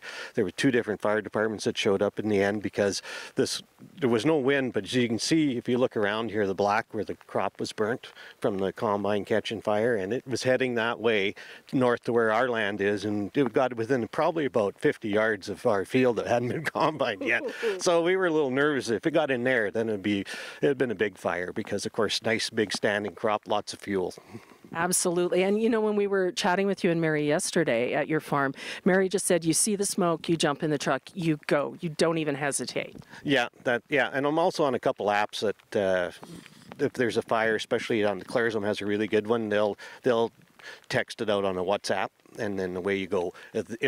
They'll say, okay, this fire's under control, we don't need anybody, or oh yeah, we need everybody. So it's a community in the whole rural area that gets together when something happens. And this could have been a disaster, but because everybody was close by and brought all their equipment, it ends up being, other than the loss of the combine, that was basically it. There was very little crop burnt. How long will this combine stay here in the field?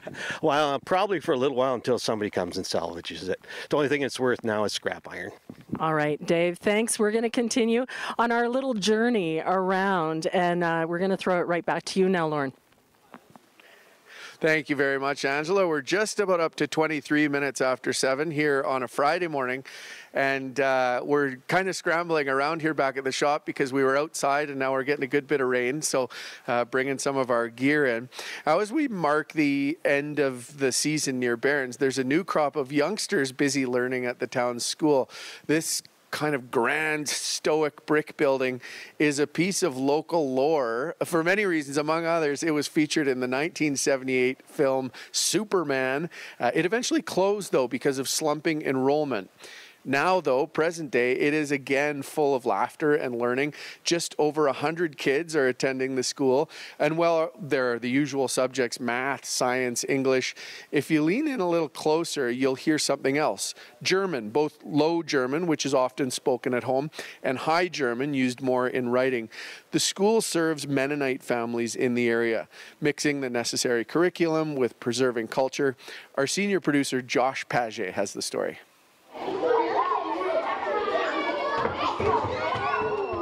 Hi, my name is Annie Wall. I am an EA at the Barrens School in kindergarten, and also the German teacher that speaks Low German and teaches the Mennonite kids the Low German. Okay, I'll say good morning, guten Morgen, guten Morgens, wir sind in Barrens, show. Guten Morning. Guten Morning. Good morning. Okay, we'll go with that. So tell me how you got involved in the school and sort of everything that you do here. Well, we have 5 kids, and they went to Barrens School. And I've always loved Barron School. I always had an eye on Barron School that I would love to work in this building with the kids. But not when the kids were still home. So I started school right after all my kids were in Barron School in Summit and Carmangay.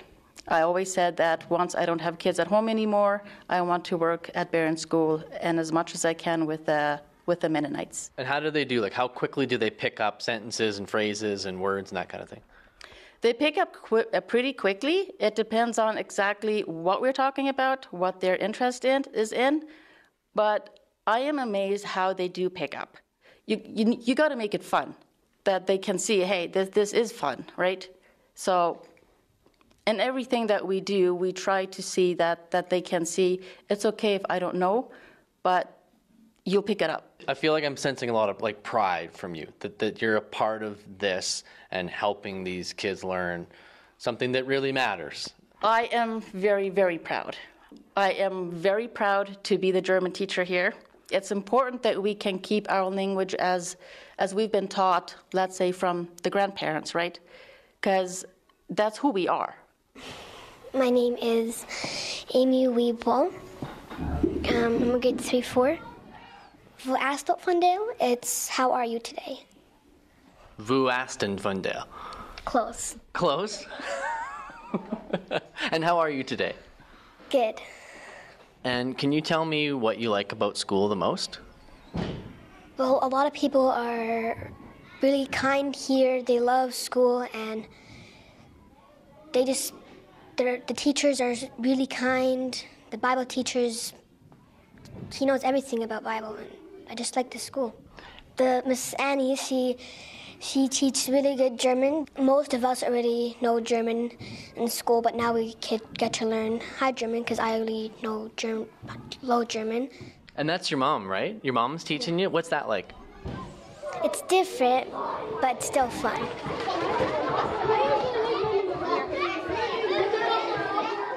My name is Chris Van Weeren, and I am the principal here at Barron School. I mean, you're not Mennonite, correct? No, I'm not. So what's your experience been like in something that's different from maybe what you were used to? Like any culture you don't really know about or any community you don't really know, once you start to learn and you start to understand, there just becomes this great appreciation for what the community brings, the Low German Mennonite community brings to Southern Alberta.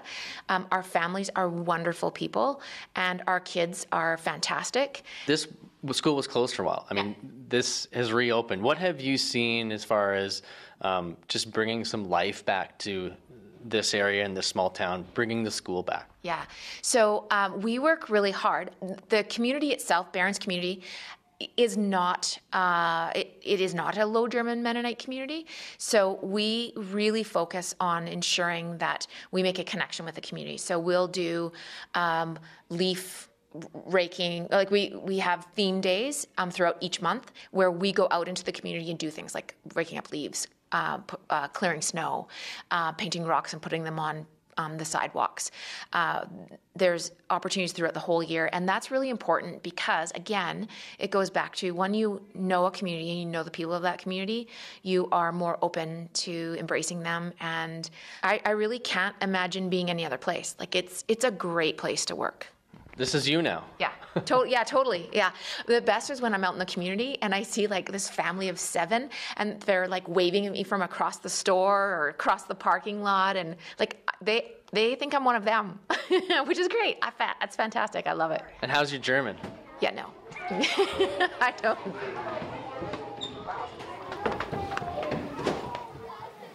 That's senior producer of the Eyeopener, Josh Paget, talking to principal, student, teacher at Barron School. Now, we had to scamper inside. There's a pitter-patter of rain on the roof of the shop here, and I imagine Angela Knight's in the cab of a fire truck also getting rained on. How is it where you are, Angela? Can you tell how wet I am? It was pouring. It's coming down fairly heavily, and it looks like it's going to continue through the day. Now, I do know in Calgary, we've got a collision that happened in the southeast, southbound on 52nd Street, right around Peg End Trail. It's the left lane that's blocked. Again, the volume's pretty light this morning, so we're not seeing a huge delay, but it is going to start to cause problems for folks as we get a little deeper into the morning commute. Also starting to see some volume around Bow Trail, Sarcee Trail in the southwest, and starting to see some increasing volume northbound on McLeod Trail as you're coming up toward Anderson Road. But it's just volume this morning. There's no problem through that area. If you do happen to spot a problem, please let me know. The number to call is 403-521-1010. So it is raining. I just checked the forecast for Barron's. It said rain in the next hours. So we're a little ahead of schedule on the rain. We're going to see it off and on through the day. And it looks like thunderstorms are possible later on. 11 degrees is the high. We're sitting at 7 at 7:30. This is CBC News. Good morning. I'm Jocelyn Kozak. Calgary Mayor Jyoti Gondek is asking for a meeting with Premier Danielle Smith. Gondek says she is certain a lot of the work already done on the Green Line can be preserved as the province looks at creating a new alignment. In a letter sent to Smith and the Transportation Minister, Gondek says there are opportunities to save time and money. The mayor cites as an example maintaining the existing contract for design work on the segment that stretches from 4th Street Southeast to Shepherd. Gondek also says time and money will be saved by retaining the existing contract to buy low-floor LRT vehicles, which will allow for design work to continue. She says time is of the essence, and it's critical for the city and province to meet to discuss the situation further to save money for taxpayers. Families living in Forest Lawn now have a new place to gather while their kids shoot some hoops or hit the playground. As Colleen Underwood reports, advocates say it gives residents a new source of pride. Lots of noise where there used to be silence. This new basketball court, park, and playground behind the Forest Lawn Community Centre replaces what used to be a plain, grassy field. It was terrible because we had nothing to do. Abdul Rahim Salim says he and his friends can now have endless fun. Now we just hang out for like 10 hours, 9 hours. This place is so nice. This community revitalization project cost more than $1.6 million to build, money that came from different donors as well as the city and the province. Gargar is the president of the Forest Lawn Community Association. He began advocating for this a few years ago and says few believed it would come to be. You know, it's a dream come true. Gar says he can already see how this new space has boosted people's pride in the community. And they used to say ghetto. Now nobody says ghetto. The park and basketball courts are now open. The inclusive playground is set to open later this fall. Colleen Underwood, CBC News, Calgary. Health officials say Stage 4 water restrictions will not be lifted until water quality and safety standards are met. Refilling the Bearspaw South feeder main was expected to wrap up last night. Dr. Franco Rizzuti is the Calgary's own medical officer of health. The feeder main will return to service only if these water quality tests meet or exceeds these thresholds determined by HS, EPA, and the City of Calgary as part of the return to service plan. Should test results not meet these thresholds, there will be turnover of the line and additional testing would be undertaken prior to returning the feeder main to service. City officials say once the water quality is safe, the system will need a day to get repressurized. They anticipate lifting water restrictions sometime on Sunday. Calgary Alpha House Society is putting out a donation call for warm clothing. It needs fall and winter clothing, and there's a significant need for warm clothing for men, whether it's coats, pants, sweaters, socks, boots. They're asking everyone to help if possible. Program Director Chandra Bruval says donated clothing is distributed through their emergency shelter and outreach teams. It is a constant need in terms of course, different seasonal items, but as we get into the colder months, we do just see that being needed, right? Layers are so critical when we have Calgary winters the way that we do. She says their shelter tends to be full during the cold months and that typically they respond to anywhere from 50 to 120 calls for service per day. Donations can be dropped off at the shelter. They suggest washing, sorting, and labeling the clothing and putting it in clear bags if possible.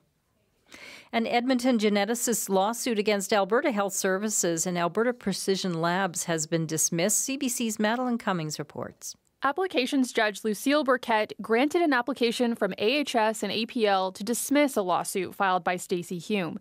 Hume sued the organizations 2 years ago, alleging she was fired as retaliation for reporting bullying and harassment in her lab. AHS's lawyer, Sarah Nikolaisen, argued that Hume worked only for the University of Alberta, not the defendants.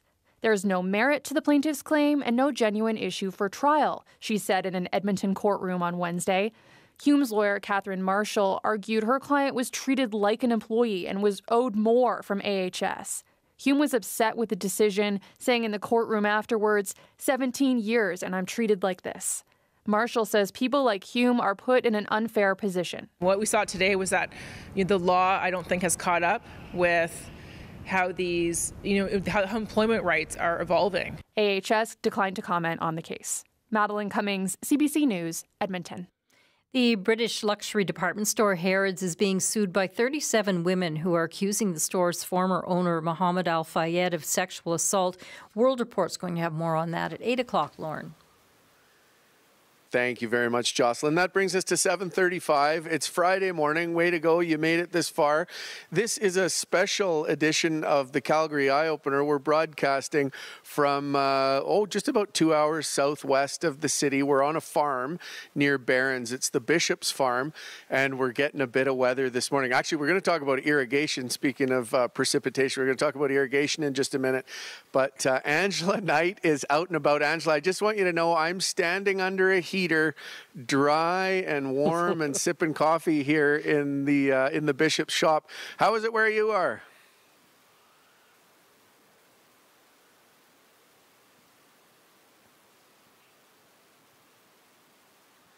All right, we're not connecting with Angela quite yet, although I hear maybe murmuring. Anyway, there are things to update on the traffic and weather front from Angela, so we'll get her back up as quickly as we can. But we're going to have a gab about irrigation here. When it's dry here in southern Alberta, we're getting a bit of a break this morning, but farmers can pray for rain, and some can turn on the tap themselves. This area is part of the Lethbridge Northern Irrigation District. Its system of canals move water all around the area, so farmers like the Bishops have it when they need it. Chris Gallagher is with us now. He's the general manager of the irrigation district. Good morning to you. Morning, Lauren. How are you today? Doing great, and I appreciate you doing this. So in your line of work, what do you think when you hear tap, tap, tap, the rain on the roof of the shop here? Well, early in the season, it's great. This time of year at harvest, it had some complications for the farmers, but generally nobody complains about rain around here in semi-arid Alberta. So, very good. Thanks for that. Now, what role does irrigation play on a farm like the one we're on here?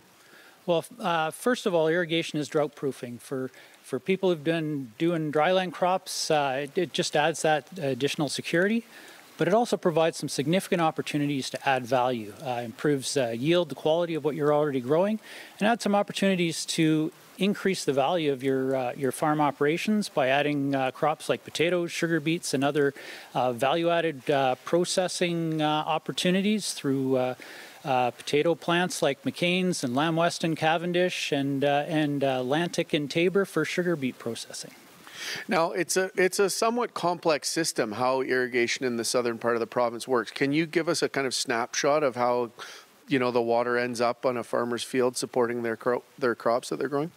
Sure. Actually, I'll start upstream to downstream. The water comes from the eastern slopes of the Rocky Mountains. It's captured in large reservoirs and conveyed in big canal systems that are owned and operated by Alberta Agriculture and Irrigation. And the Water Infrastructure and Operations branch that we work closely with delivers water into our canals here in LNID. And then we deliver them to the farmers, and it goes through a series of canal systems, pipelines, and in this case here in Kehoe Barron's project, we've got a pressurized pipeline system. So how much land in this district is connected to your system? We have about 200,000 acres that are served through our irrigation system. Now, you rattled off a list earlier, but again, like what is the snapshot of what irrigation allows us to grow around here that might not otherwise work? Right. So, I mean, we've got, oh my goodness, about 70 different specialty crops. I mean, list them. No, I'm kidding. Oh, no. Yeah. I mean, we've got things like I mentioned, potatoes and sugar beets are really important. We've got, things, carrots, table area. We've got lots of onions through Gao onions there, and just a large diversity of different options that aren't otherwise available. Now, it's not an infinite resource that you're helping share. The water is a finite resource. How do you work through and manage that? Like, who's entitled to what? Right. So our irrigators are part of the irrigation district, and they have irrigation acres that are permitted through the district. And once they have their lands and soils and whatever, they're suitable for irrigation, they can apply to the district to get water. And then we operate under the Irrigation Districts Act and have authorities there to deliver. And we're basically a farmer-owned cooperative. My bosses are over here. They're the farmers that run the system, and we operate under a board of directors. And we deliver water. Well, when we're done, we'll send you over to Gab with your bosses there. What does it take to maintain the system? Yeah, we have a crew of operations and maintenance folks. We have water district coordinators that actually look after the gates and valves and systems, make sure the volumes and flows of water are there when the farmers ask for them. And then we have a maintenance and construction crew. We have our own construction equipment, and we do maintenance of the system as well as rehabilitation. So we actually, this fall, have a large canal to pipeline conversion project going on by Park Lake. I wanted to ask about developments. Now, the province announced this $19 million worth of funding for irrigation infrastructure in the spring, spread across 11 districts. What does that mean for your district? What's the work related to that money? Right, yeah. So we do have a number of different projects. Like we have, and a lot of it is conversion of canal to pipeline, because it reduces the seepage and evaporation losses and helps us control the flow. With a canal system, we have to have continuous flow through it, and then we have operational spill out the bottom end. With a closed pipeline, it's a lot easier to control, and it has the added advantage of pressure to each of the pumps that the farmers have. Really appreciate you talking to us. Thank you very much. You're welcome, Lauren. And over to your bosses. Okay, thanks. Thanks, Chris. That was Chris Gallagher. He's the general manager of the Lethbridge Northern Irrigation District, LNID as he calls it. Now we're 19 minutes to 8, and Angela joins us with an update.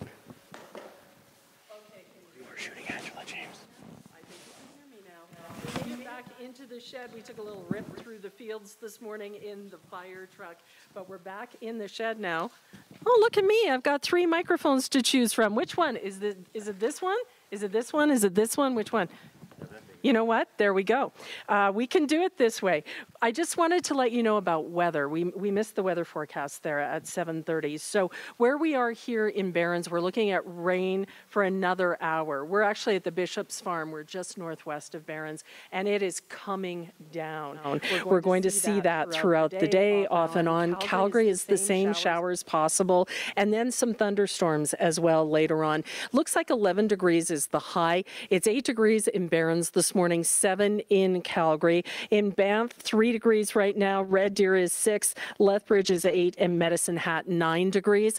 Traffic in Calgary, we've got that one incident southbound on 52nd Street approaching Pagan Trail, and that is blocking the left lane. So we are seeing delays there. And now we're just seeing increasing volume across the city as well. Now, I went for a little ride in the fire truck, but if it weren't raining, this would be the next thing I would be climbing in for a little rip around this morning. Hopefully the rain will, taper off eventually, and I'll be able to take that ride, Lauren.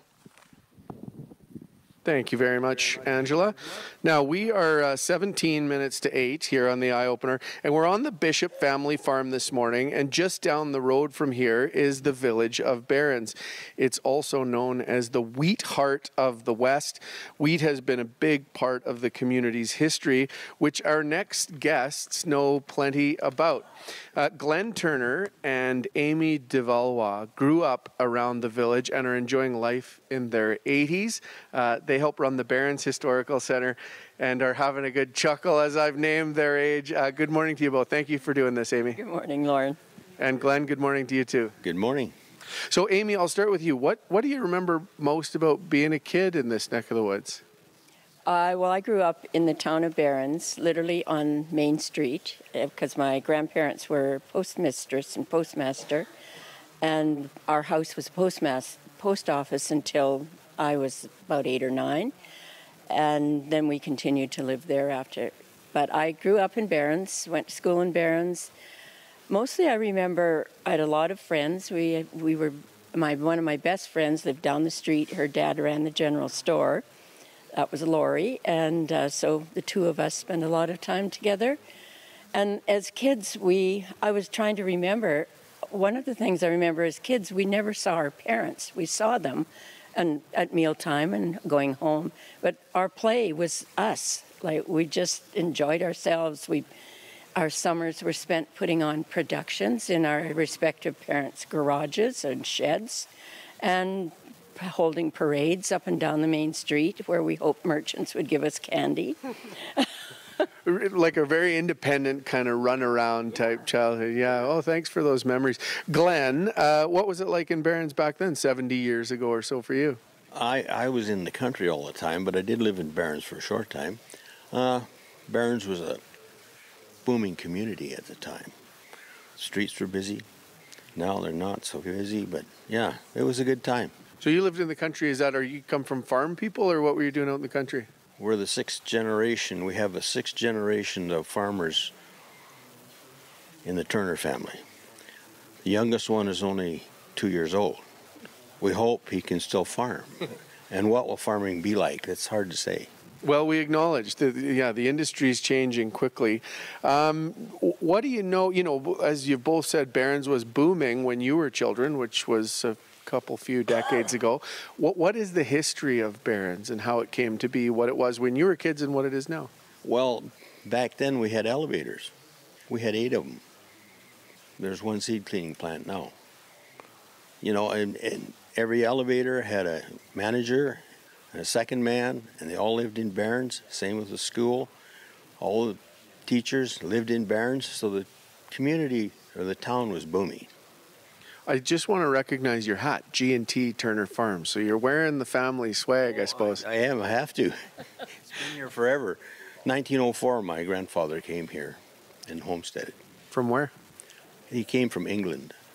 And free land here, so he came and took a chance, and we're still here.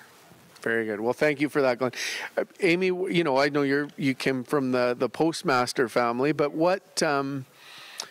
how do you see the role that agriculture played around here historically in the kind of founding and lifeblood of the town? Well, there were the town kids, the country kids. They came on the bus, which I really envied. And Barbara Rowe's birthday party was a big, big event because I got to ride on the bus out to her farm. She lived out east. I married a farmer. That's just why I ended up back here. Farming was the main industry. Some people had cattle and sheep. I raised sheep for a few years. I've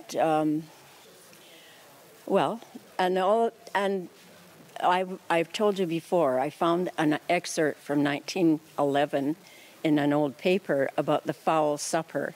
Well, the fowl suppers were after harvest, and then when I was a child, it was the chicken supper. And now our church is having a lasagna supper, so things have moved on. Times change. Can I ask you about a specific kind of outlier in Barons history, but it does seem significant, which is Superman in 1978. What do you know about that time and how that came to be and how that's represented? Because some people will be hearing this for the first time. Well, I know that I'm in the History Center, and we put on a Superman display, I think, every 5 years. And many of our members were extras. Glenn's sister and both sisters were extras in the movie, and Mary was an extra in the movie. And so that was a pretty big deal. I was not involved. I was quite pregnant, so I didn't need a pregnant extra, I guess. No, they didn't need a pregnant extra. But my late husband did ride around with the engineer that took the train back and forth that Superman, a child like Superman, had to deal with. So It was just interesting in the village, and we like getting artifacts from the Superman era. So that's... Like what? Well, pictures, any Superman toys. I just went through a clean out of my basement and found several. That's cool. It was, it was a fun time, I think, for the people involved. I was sort of peripheral to the events. And you can still see that, the snapshot of it. Like, I was at the school, and in the concrete, which has been recently poured for one of the walkways that the kids go in and out of the school on, somebody has penned in Superman with their finger. Glenn, I wanted to ask you about the grain elevators and just what those old wooden elevators. I know things have changed, but what do you remember about those structures and their kind of significance in the history of the town? Well, you had your choice where to deliver the grain at that time. They had the 8 different elevators. I think why they disappeared was some of them were built for wagons. And then they had to switch them to trucks.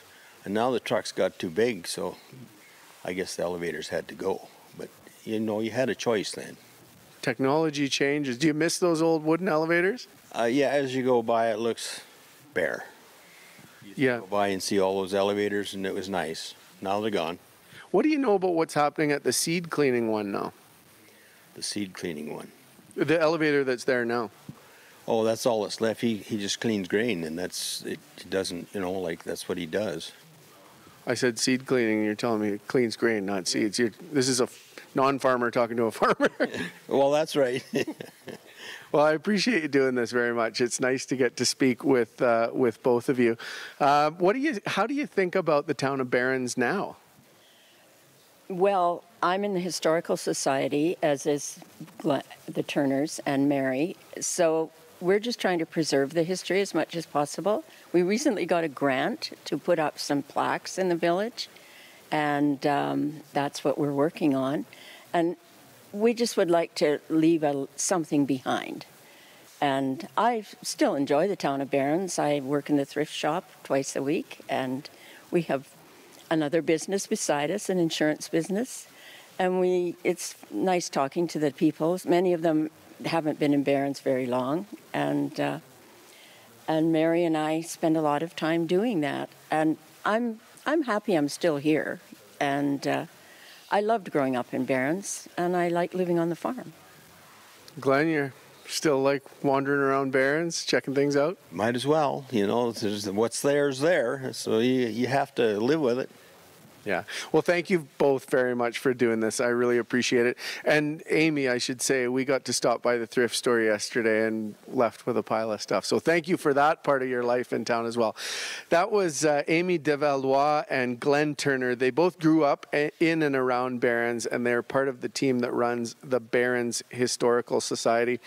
We're 8 minutes to 8 here on the Eyeopener. We're broadcasting live from the Bishop's Farm, just outside of Barons in southwestern Alberta, but just under 2 hours southwest of Calgary here. But back in our Calgary studio, Jocelyn Kozak is taking care of the news. What's making news this morning, Jocelyn? Morning, Lauren. Calgary's mayor is asking for a meeting with the premier on the Green Line. Jody Gondek says there's a chance to save some of the existing work that's being done on that LRT line. And she says that would save time and taxpayers' money. And Calgary Alpha House Society is putting out a call for warm clothing donations. There is a significant need for clothing for men. I'll catch up with you after World Report. All right. Thank you very much, Jocelyn. Well, each week, Alberta Agriculture, in tandem with the Agriculture Financial Services Corporation, releases a crop report highlighting weather conditions and the status of the harvest. Now, farmers in the southern part of the province are traditionally the first ones to take their crops off the field, and they are ahead of schedule. Combining is 72% complete, far ahead of the 5-year average of 59% at this time.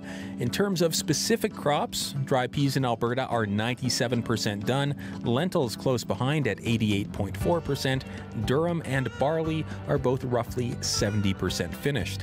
Still a little too early for canola, flax, and potatoes in Alberta. Canola is at 20.9%, flax is at 19.1%, and potatoes at 9.4%.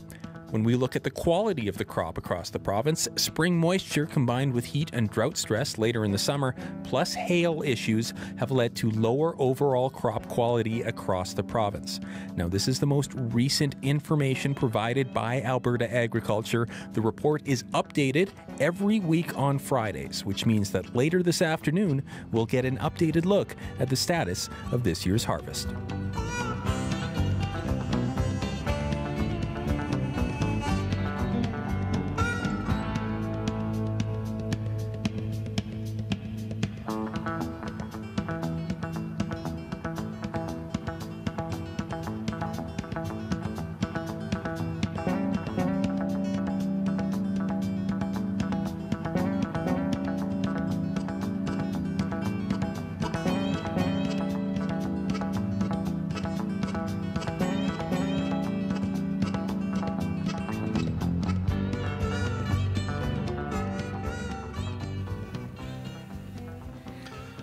All right, we are 5 minutes to 8 here on the Eyeopener, and we're live from the Bishop's Farm, and we've all taken refuge in the shop. I've been here most of the morning anyway, but we're getting a good little bit of rain, so we're inside in the shop, and I'm standing beside a Dodge Ram 2500.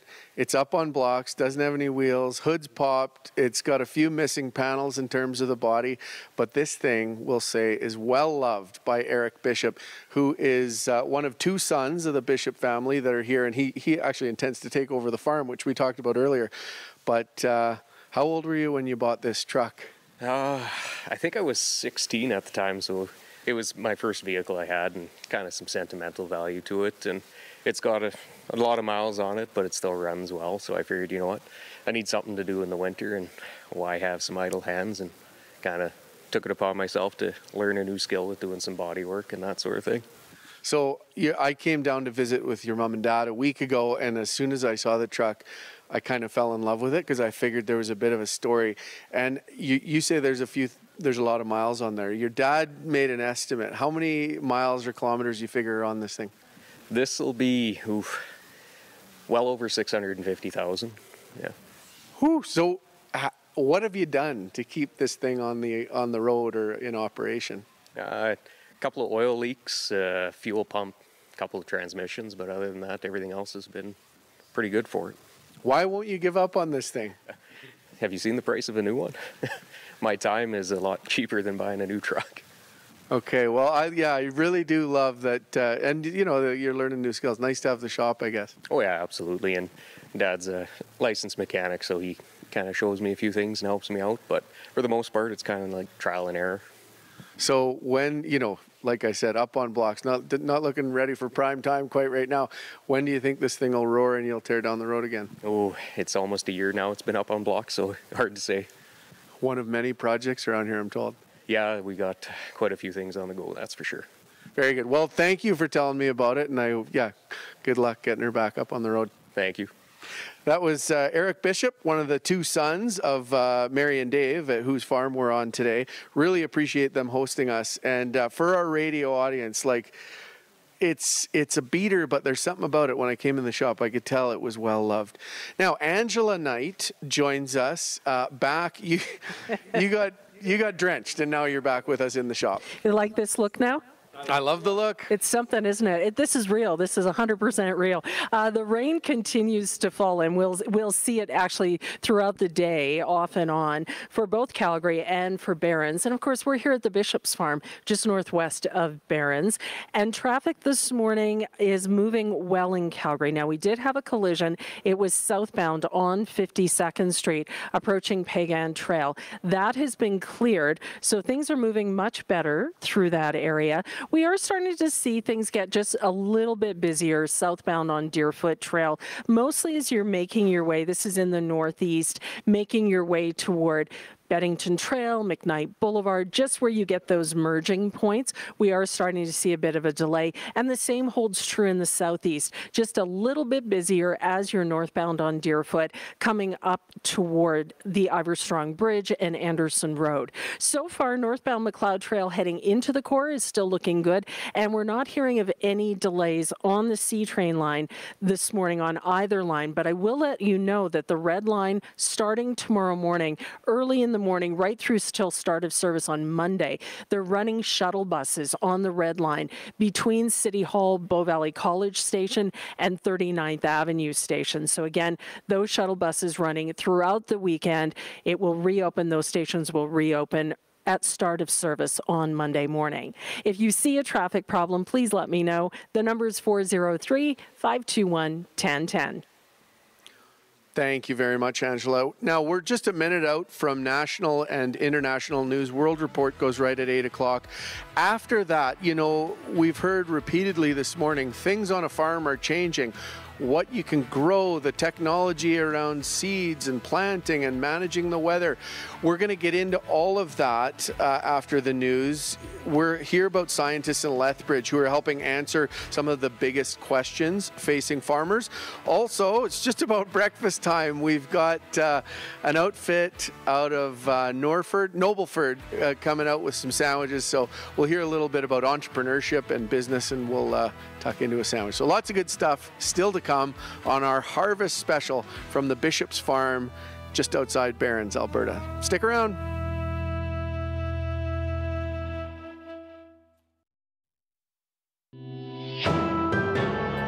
This is World Report. Good morning, I'm John Northcott. Britain is having a Me Too moment. This case combines some of the most horrific elements of the cases involving Jimmy Savile, Jeffrey Epstein, and Harvey Weinstein. One of the lawyers representing a group of women, including 3 Canadians who accuse Mohammed Al Fayed of sexual assault and rape. Al Fayed was the father of Princess Diana's partner Dodi, and he owned the British luxury department store Harrods, which is now being sued in a civil case. The CBC's Crystal Gamansing is in London, where Al Fayed's accusers spoke today. Crystal, take us through the allegations being brought forward. The allegations are pretty disturbing. We heard from one victim as well as 4 different lawyers representing 37 former employees really from around the world. And they talked about systematic grooming, really, how women who were selected to be promoted and work directly with Mohammed Al Fayed, they were then regularly followed. They were constantly under surveillance. They even talked about being subjected to medical exams before they were promoted. Natasha started working at Harrods, a world-famous store, when she was very young. But listen to what she had to say about what it was actually like working for Al Fayed. But then these private meetings turned into more. A forced kiss. His hands gripping your face to his lips, or pulling you down on his lap, where his hands were free to explore any part of your body that he wished. Harrods does say it is appalled by the allegations of abuse by Mohammed Al Fayed. He, of course, owned the department store up until 2010. And they are also, however, saying that there are mechanisms in place for anyone who was harmed during their time, and that those mechanisms have been in place since 2023. A high-profile case, to be sure, Crystal, with a high-profile legal team. Tell us more about who they are.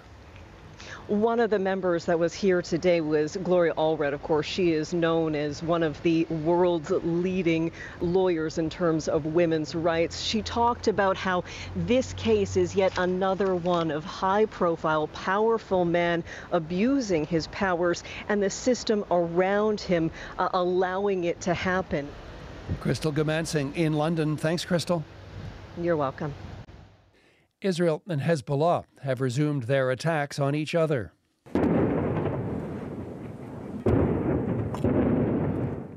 The militant group says it launched more than 140 rockets today. Israel has responded with what the military calls a targeted strike in Beirut. There's no word whether the hit was successful. There are reports it killed 3 people, hitting a densely populated part of the capital with the intended target, a senior Hezbollah official. There was also reported widespread damage. We're getting a better sense of the toll the war in Ukraine has taken on Russia, the number of those killed, and who they were. Dominic Velitis is in Riga, Latvia, with the details. The new data shows more than 70,000 Russians have now died on the front line in Ukraine.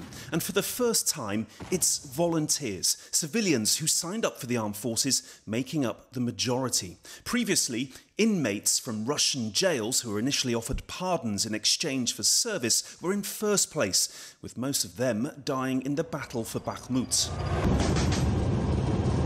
The data, which has been collated and analysed by the BBC and independent website Mediazona, was sourced from media reports and social networks, and it shows how the profile of Russian volunteers dying on the front line is now changing. Most are in their 40s and 50s, but around 250 were in their 60s, with the oldest killed aged 71. And according to the data, the majority of those signing up to fight in Ukraine came from small rural towns in parts of Russia where work is difficult to find and poorly paid. Meanwhile, Ukraine, which only rarely comments on its battlefield casualties, said earlier this year more than 30,000 of its troops had died in the war, although estimates based on US intelligence suggest that figure could be far higher. Dominic Velitis for CBC News in Riga, Latvia. The European Commission president says she is in Kyiv to discuss Europe's support for Ukraine. Ursula von der Leyen posted on social media Friday morning. It's her 8th visit to Ukraine's capital. Von der Leyen will also talk about Ukraine's ongoing defense and winter preparations. In her post, von der Leyen says that her visit comes with heating season approaching and Russia targeting energy infrastructure in Ukraine. It's anything but usual for business these days in the House of Commons as Conservative leader Pierre Poilievre and NDP leader Jagmeet Singh debate whether now is the time to force a federal election. Tempers flared in the House yesterday. The Speaker called for order and then cut the mics. Witnesses say Singh left his seat and went into the aisle to confront Poilievre. Cameras didn't capture that, but they do show Poilievre gesturing in Singh's direction. Some MPs tell CBC News Singh said to the Conservative leader, "I'm right here, bro." Janice McGregor is here from our Parliamentary Bureau to make sense of it all. Janice, what's going on? John, inside the House, we have the Conservatives frustrated at not being able to trigger the election that they say they want now. But we also have the other parties who are trying to get more of their priorities passed first. This is a fundamental disagreement, and the dysfunction goes beyond what unfolded in the House yesterday. Bloc Québécois leader Yves-François Blanchet has made it clear he does not like the idea of a Conservative government any more than a Liberal one, and he's not going to be taking orders from Poilievre. Then we have Singh, who has been the target for months of name-calling by Conservatives. He has also dug in, been adamant that this bullying will not work. We've also seen mounting anger at the gates outside the parliamentary precinct, where there are varying degrees of protest at any given time. But the intensity this week, the foul language on the signs, people filming and screaming at politicians, it now is harkening back to the mood on the street during the convoy protest over 2 years ago. Liberal MP Pam Demoff talked about this on Power and Politics last night. People have a right to protest in Canada, and I think everyone respects that right. But since we came back on Monday, people have been aggressive and angry and threatening and harassing. Demoff has announced she's not running again, in part because of the harassment MPs like herself have faced. She's written to the Sergeant-at-Arms asking for more protections to prevent this from escalating to the point where someone gets hurt, an MP or even a staffer.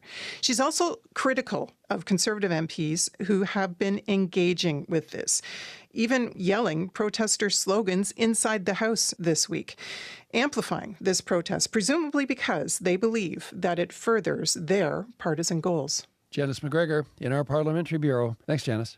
You're welcome. And finally, fake news, misinformation online.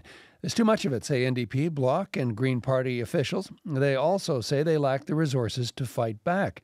Yesterday, at the public inquiry into foreign interference, the NDP suggested what's really needed is a social media watchdog. Marina von Stackelberg reports. It's like playing whack-a-mole. Yes. Exactly. Lucy Watson, the NDP's national director, tells lawyers at the inquiry her political party is fighting a losing battle, trying to find and shut down disinformation circulating online. Fake news stories with inflammatory accusations about their leader Jagmeet Singh pop up on social media daily. Watson says they've reported the posts to the government task force that monitors interference. They acknowledged receipt, and that was essentially the communication. Do you find this satisfactory? No.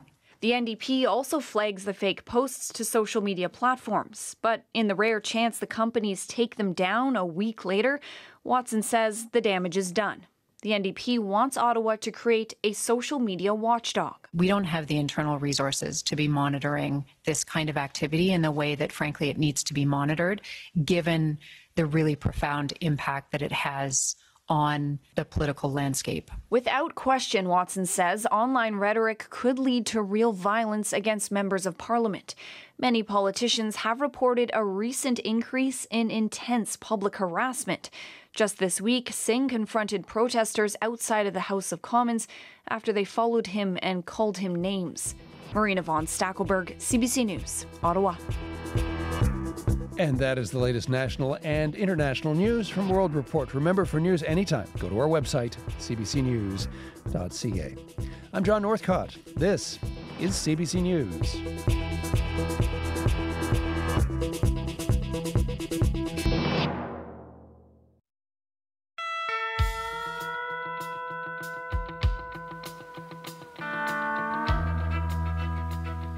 Good morning to you. Thank you for joining us here on the Eyeopener special show this morning. It's our harvest show. We're down on the Bishop's farm where it's raining pretty good, talking about harvest, and coming right up, agriculture science.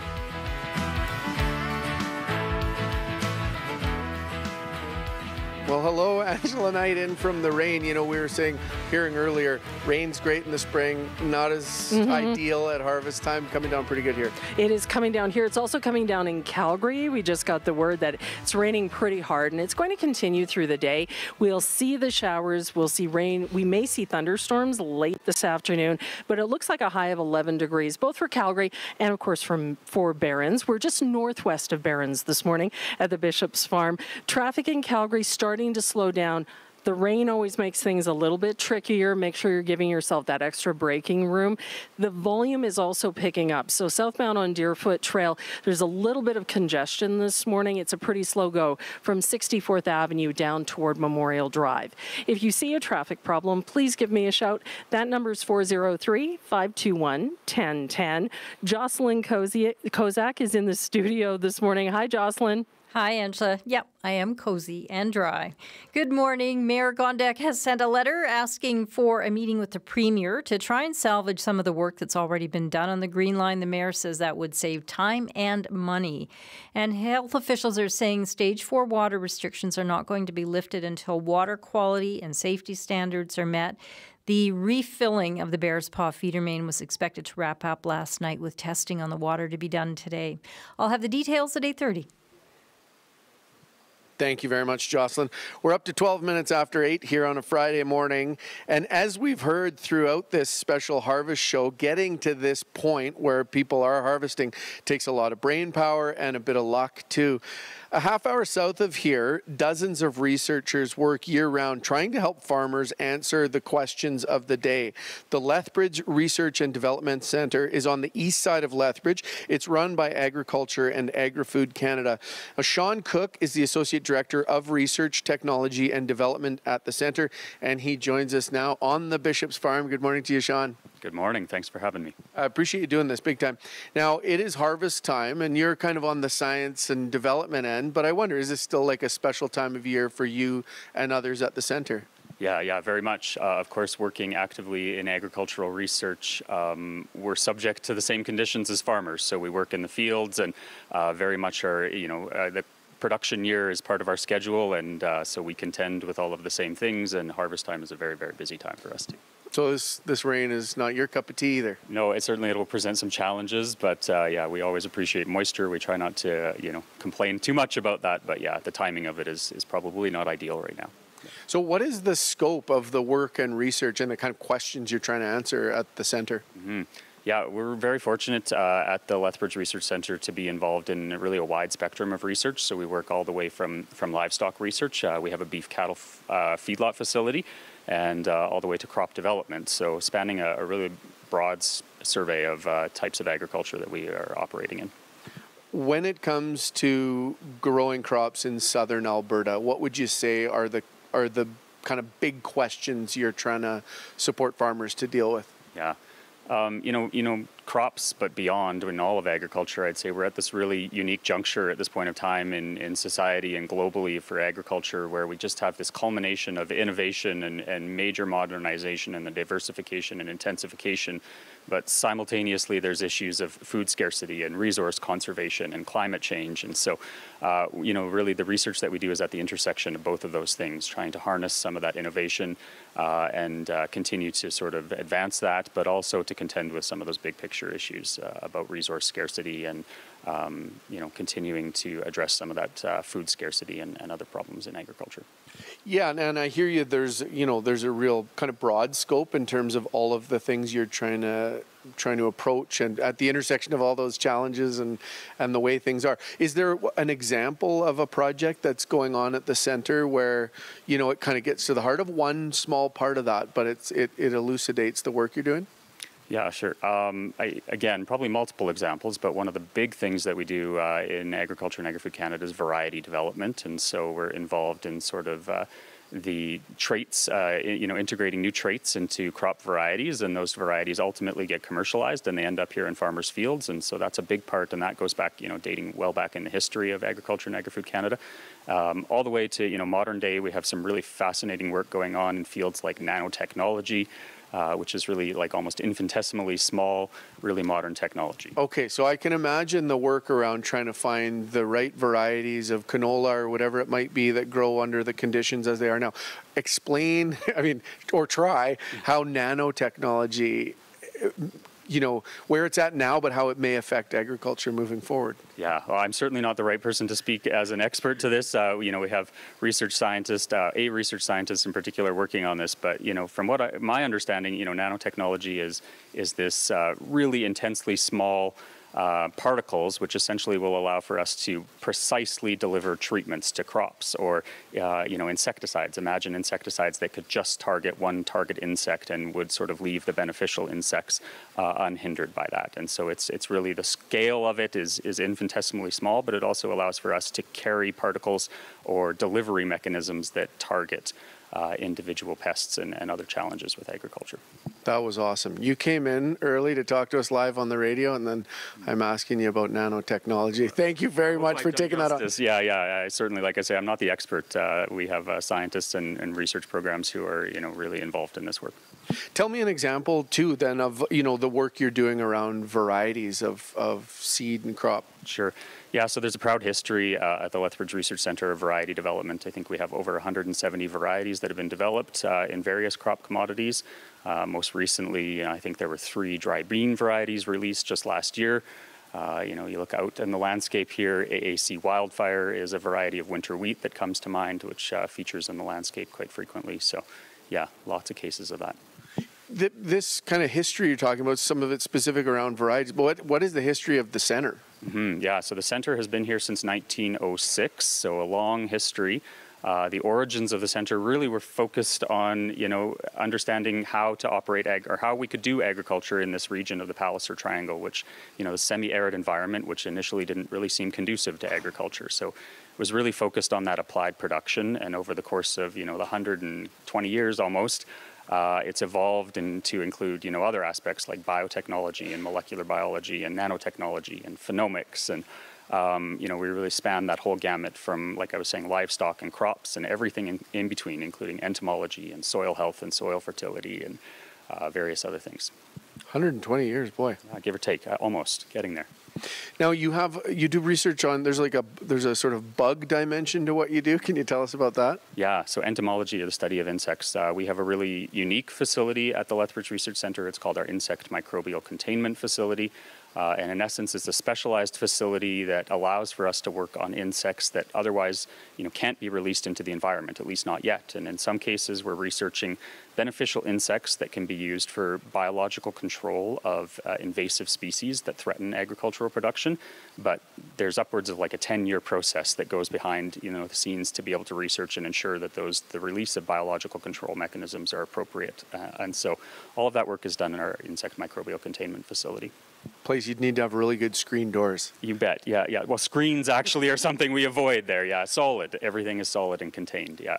Right down to the coving on the floor, and everything is very, very sealed and regulated by CFAA, so. Just your own personal journey, like how did you come to a kind of passion for the science and research side, but around agriculture? Yeah, absolutely. So actually I did my undergraduate degree here in Lethbridge, and that's kind of when the agricultural bug bit me. I ended up in an agricultural biotechnology program here and started with the research center as a summer student. So had an opportunity to come on board and start to explore some areas of research in molecular microbiology with livestock. And so at that point, I just kind of continued to pursue a career there and ultimately ended up in this position. Very cool. Now, you're talking about the intersection of climate change and, less predictable weather patterns and these important questions that farmers are asking you to wrestle with. Like, how do you, it's a huge question, but how do you see, the future? What's the outlook on agriculture in southern Alberta from your perspective? Yeah, so all of those things, that you're mentioning really drive us towards our research in sustainability in the broadest sense of that word. So, economic sustainability that, coincides with the environmental sustainability and also the social sustainability of things. So collectively, I think the future is really bright. We have a lot of really promising approaches on the horizon.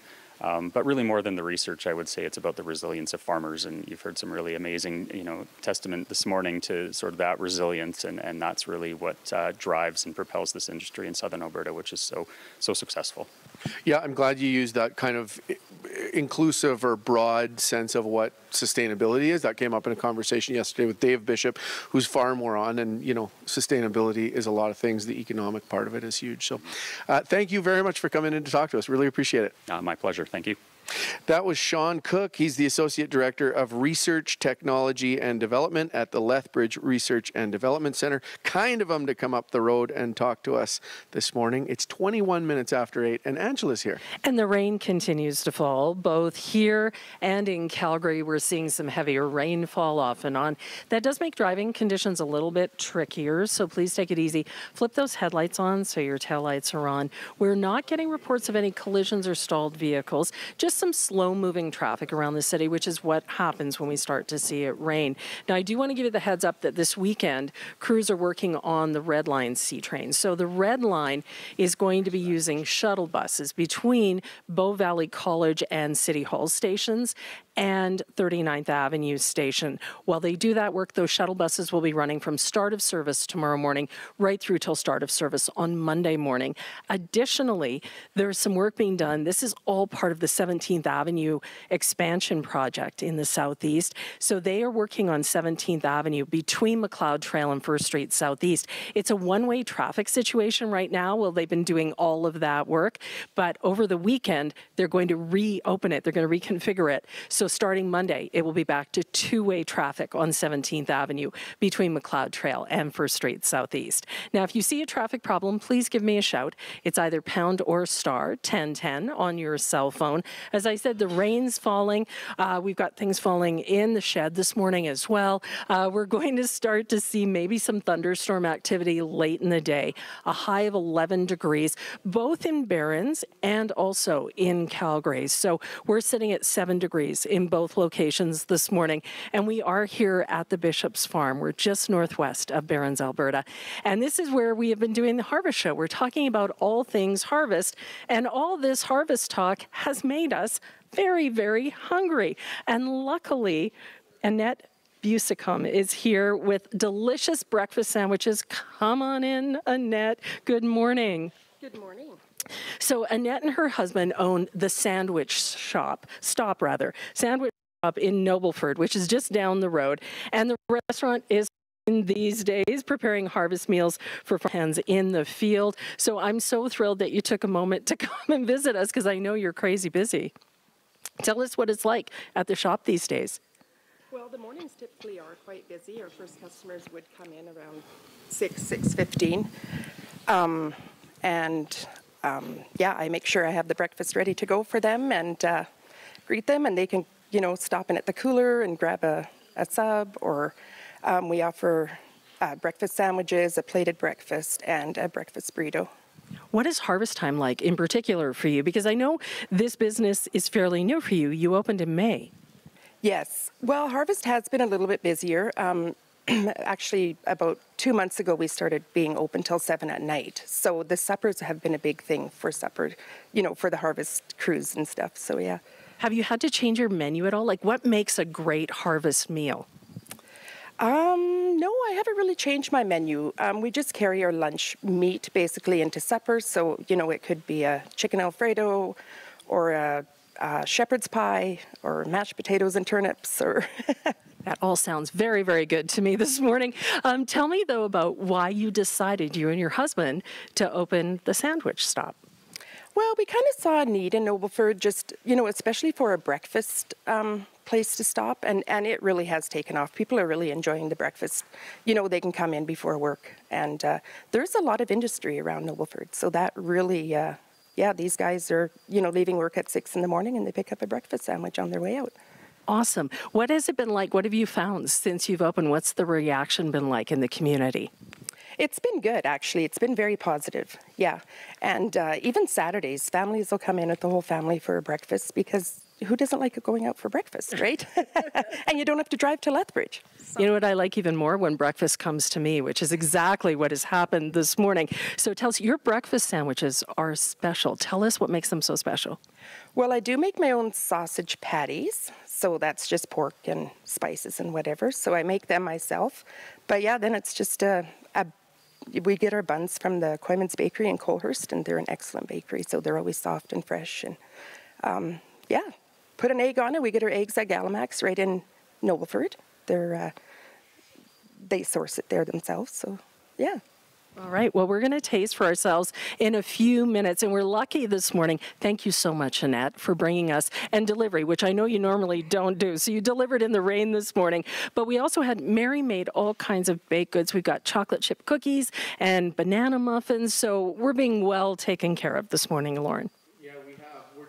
26 minutes after 8. I've been competing in the Broadcast Olympics, which involves eating muffins before trying to talk on the radio. Anyway, I am also here with Dave Bishop, whose farm we're on, and I thought we might do a little bit of a, farm weather report.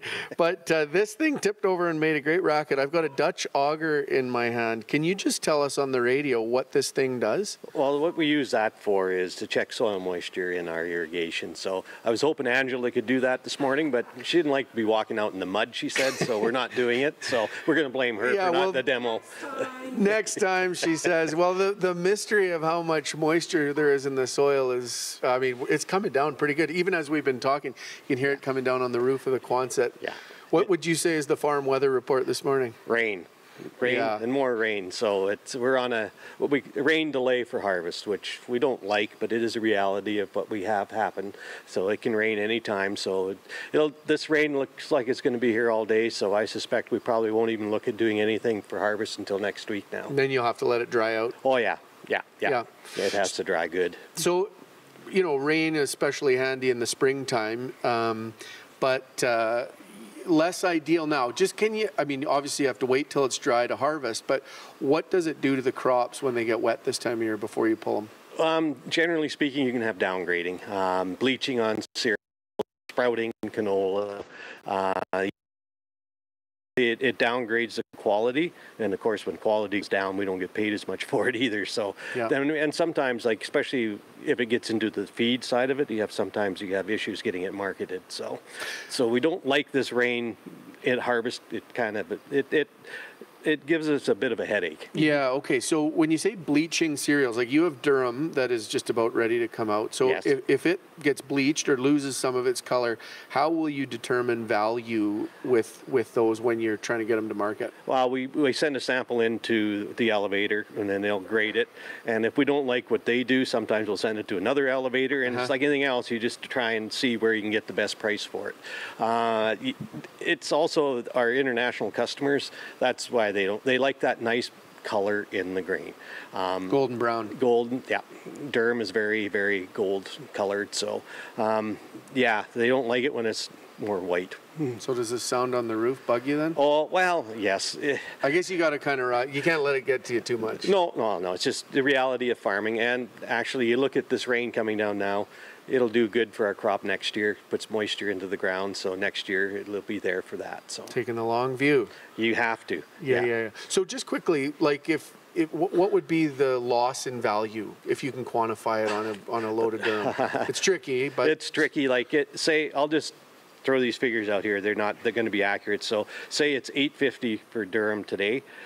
Number 2 will probably be $8, and number 3 probably in that $7 range, and goes down from there on quality. And it gets into the feed side of it, and then it's whatever the market demand for feed is. So. Okay. Well, I hope this rain quits pretty quick and does whatever it's supposed to for next year. Thank you for this chat, and of course for hosting us. Oh, you're welcome. This is great. It's good. It's good to have this agriculture voice being put out here. We don't do that enough. Okay. Well, we're here again. Appreciate what you do.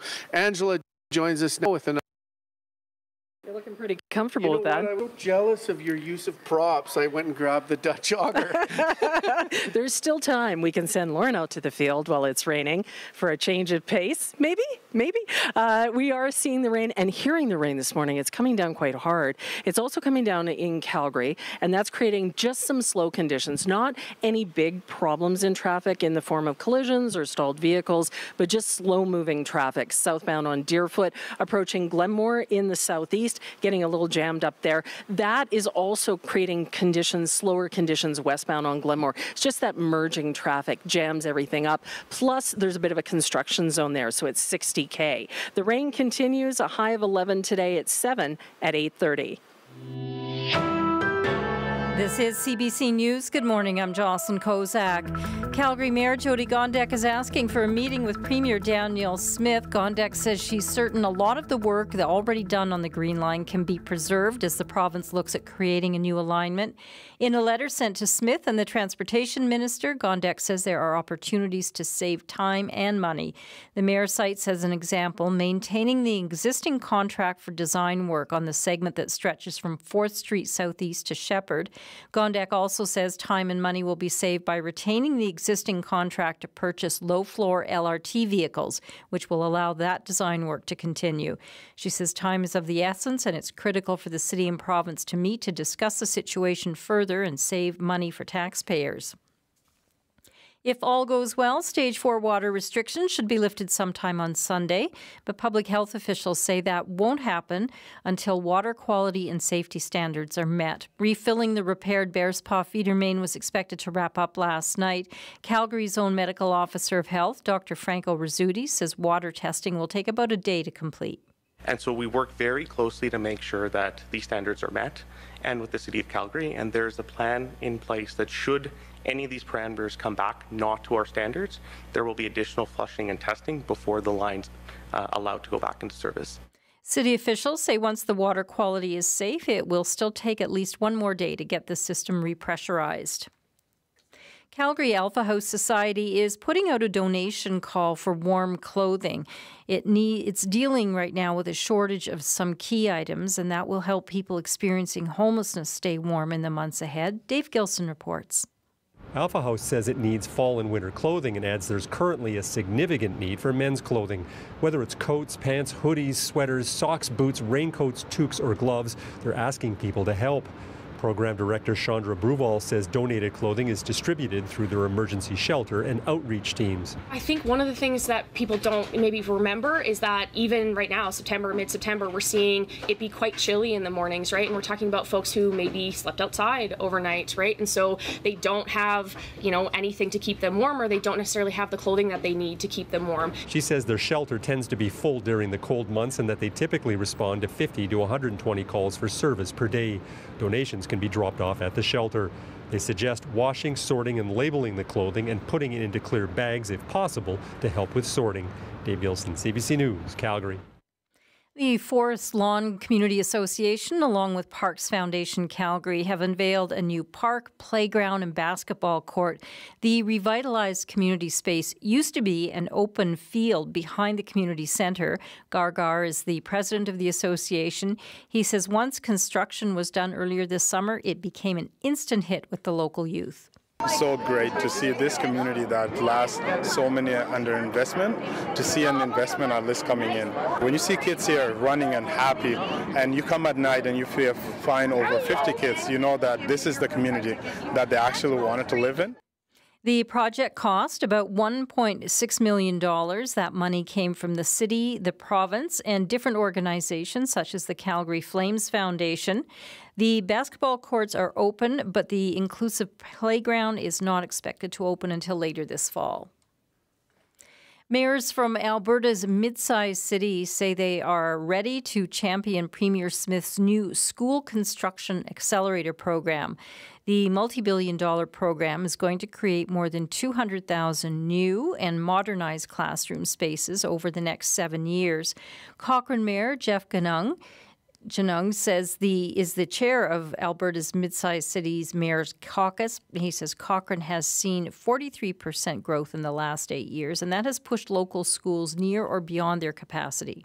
Mid-sized cities has really identified growth as one of our key kind of pressures and concerns. So to see the province lean in on getting more schools built is music to our ears. Janung says mid-sized cities feel the same pressures from growth as Alberta's big cities. And that's your CBC News, Lauren. Thank you very much, Jocelyn. That brings us just about up to 8:35 here on this Friday morning, September 20th. Rain pitter-pattering down on the roof of the Bishop shop. We're here at a farm. It's our harvest special. And final harvest traffic update from Angela Knight. Indeed. Everything's been looking good. Moving through the rain, always a bit of a challenge, so please just remember to give yourself some extra time. Flip on those headlights. In Calgary, no reports of any collisions, just some slow-moving traffic. And we see the rain through the day. As Dave has been telling us, it's going to rain through the day. Thunderstorms later on, a high of 11 degrees. Still 7, both in Barrens and in Calgary right now. Thank you very much, Angela. Now, the rain, a wrench in the gears, but we've been talking about innovation in agriculture, the science. There's also innovation in the entrepreneurship around agriculture. I've been eating muffins and cookies this morning, which have an interesting story. Clinton Bishop, son of the Bishops, what have I been eating? Yeah, so you've been eating our sustainable baking mixes, which Mom kindly baked up. Having grown up on the farm and knowing the importance of food and wanting to make sure that we continue to feed people, decided to extend that life of the barley by working with craft breweries and upcycling that into a high-fiber, high-protein flour, which goes into these tasty baking mixes that we make. They're delicious, for real. Thank you very much.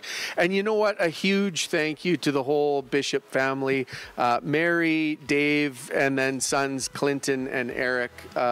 It's been awesome to be on your farm. I'm sorry that today won't be super busy, but maybe that gives you time for a nap. Yes, it was pretty early this morning. No wonder you're called the Eyeopener. We appreciate everything. Thank you so much to both of you. Yeah, it's been awesome. And we thank our team back in our studio in Calgary and in the control room in Calgary. We'll get to a proper round of thank yous over the course of next week. But Josh Paget has been on the ground with us, our executive producer, Judy Aldis. So it's been wonderful. And of course, thank you very much for listening to the show this morning and all week. Hope, like me, you've learned a thing or two or some deeper appreciation of people out there growing your food. Have a safe, relaxing weekend. I'm Lauren McGinnis. We will be back Monday. Talk to you then.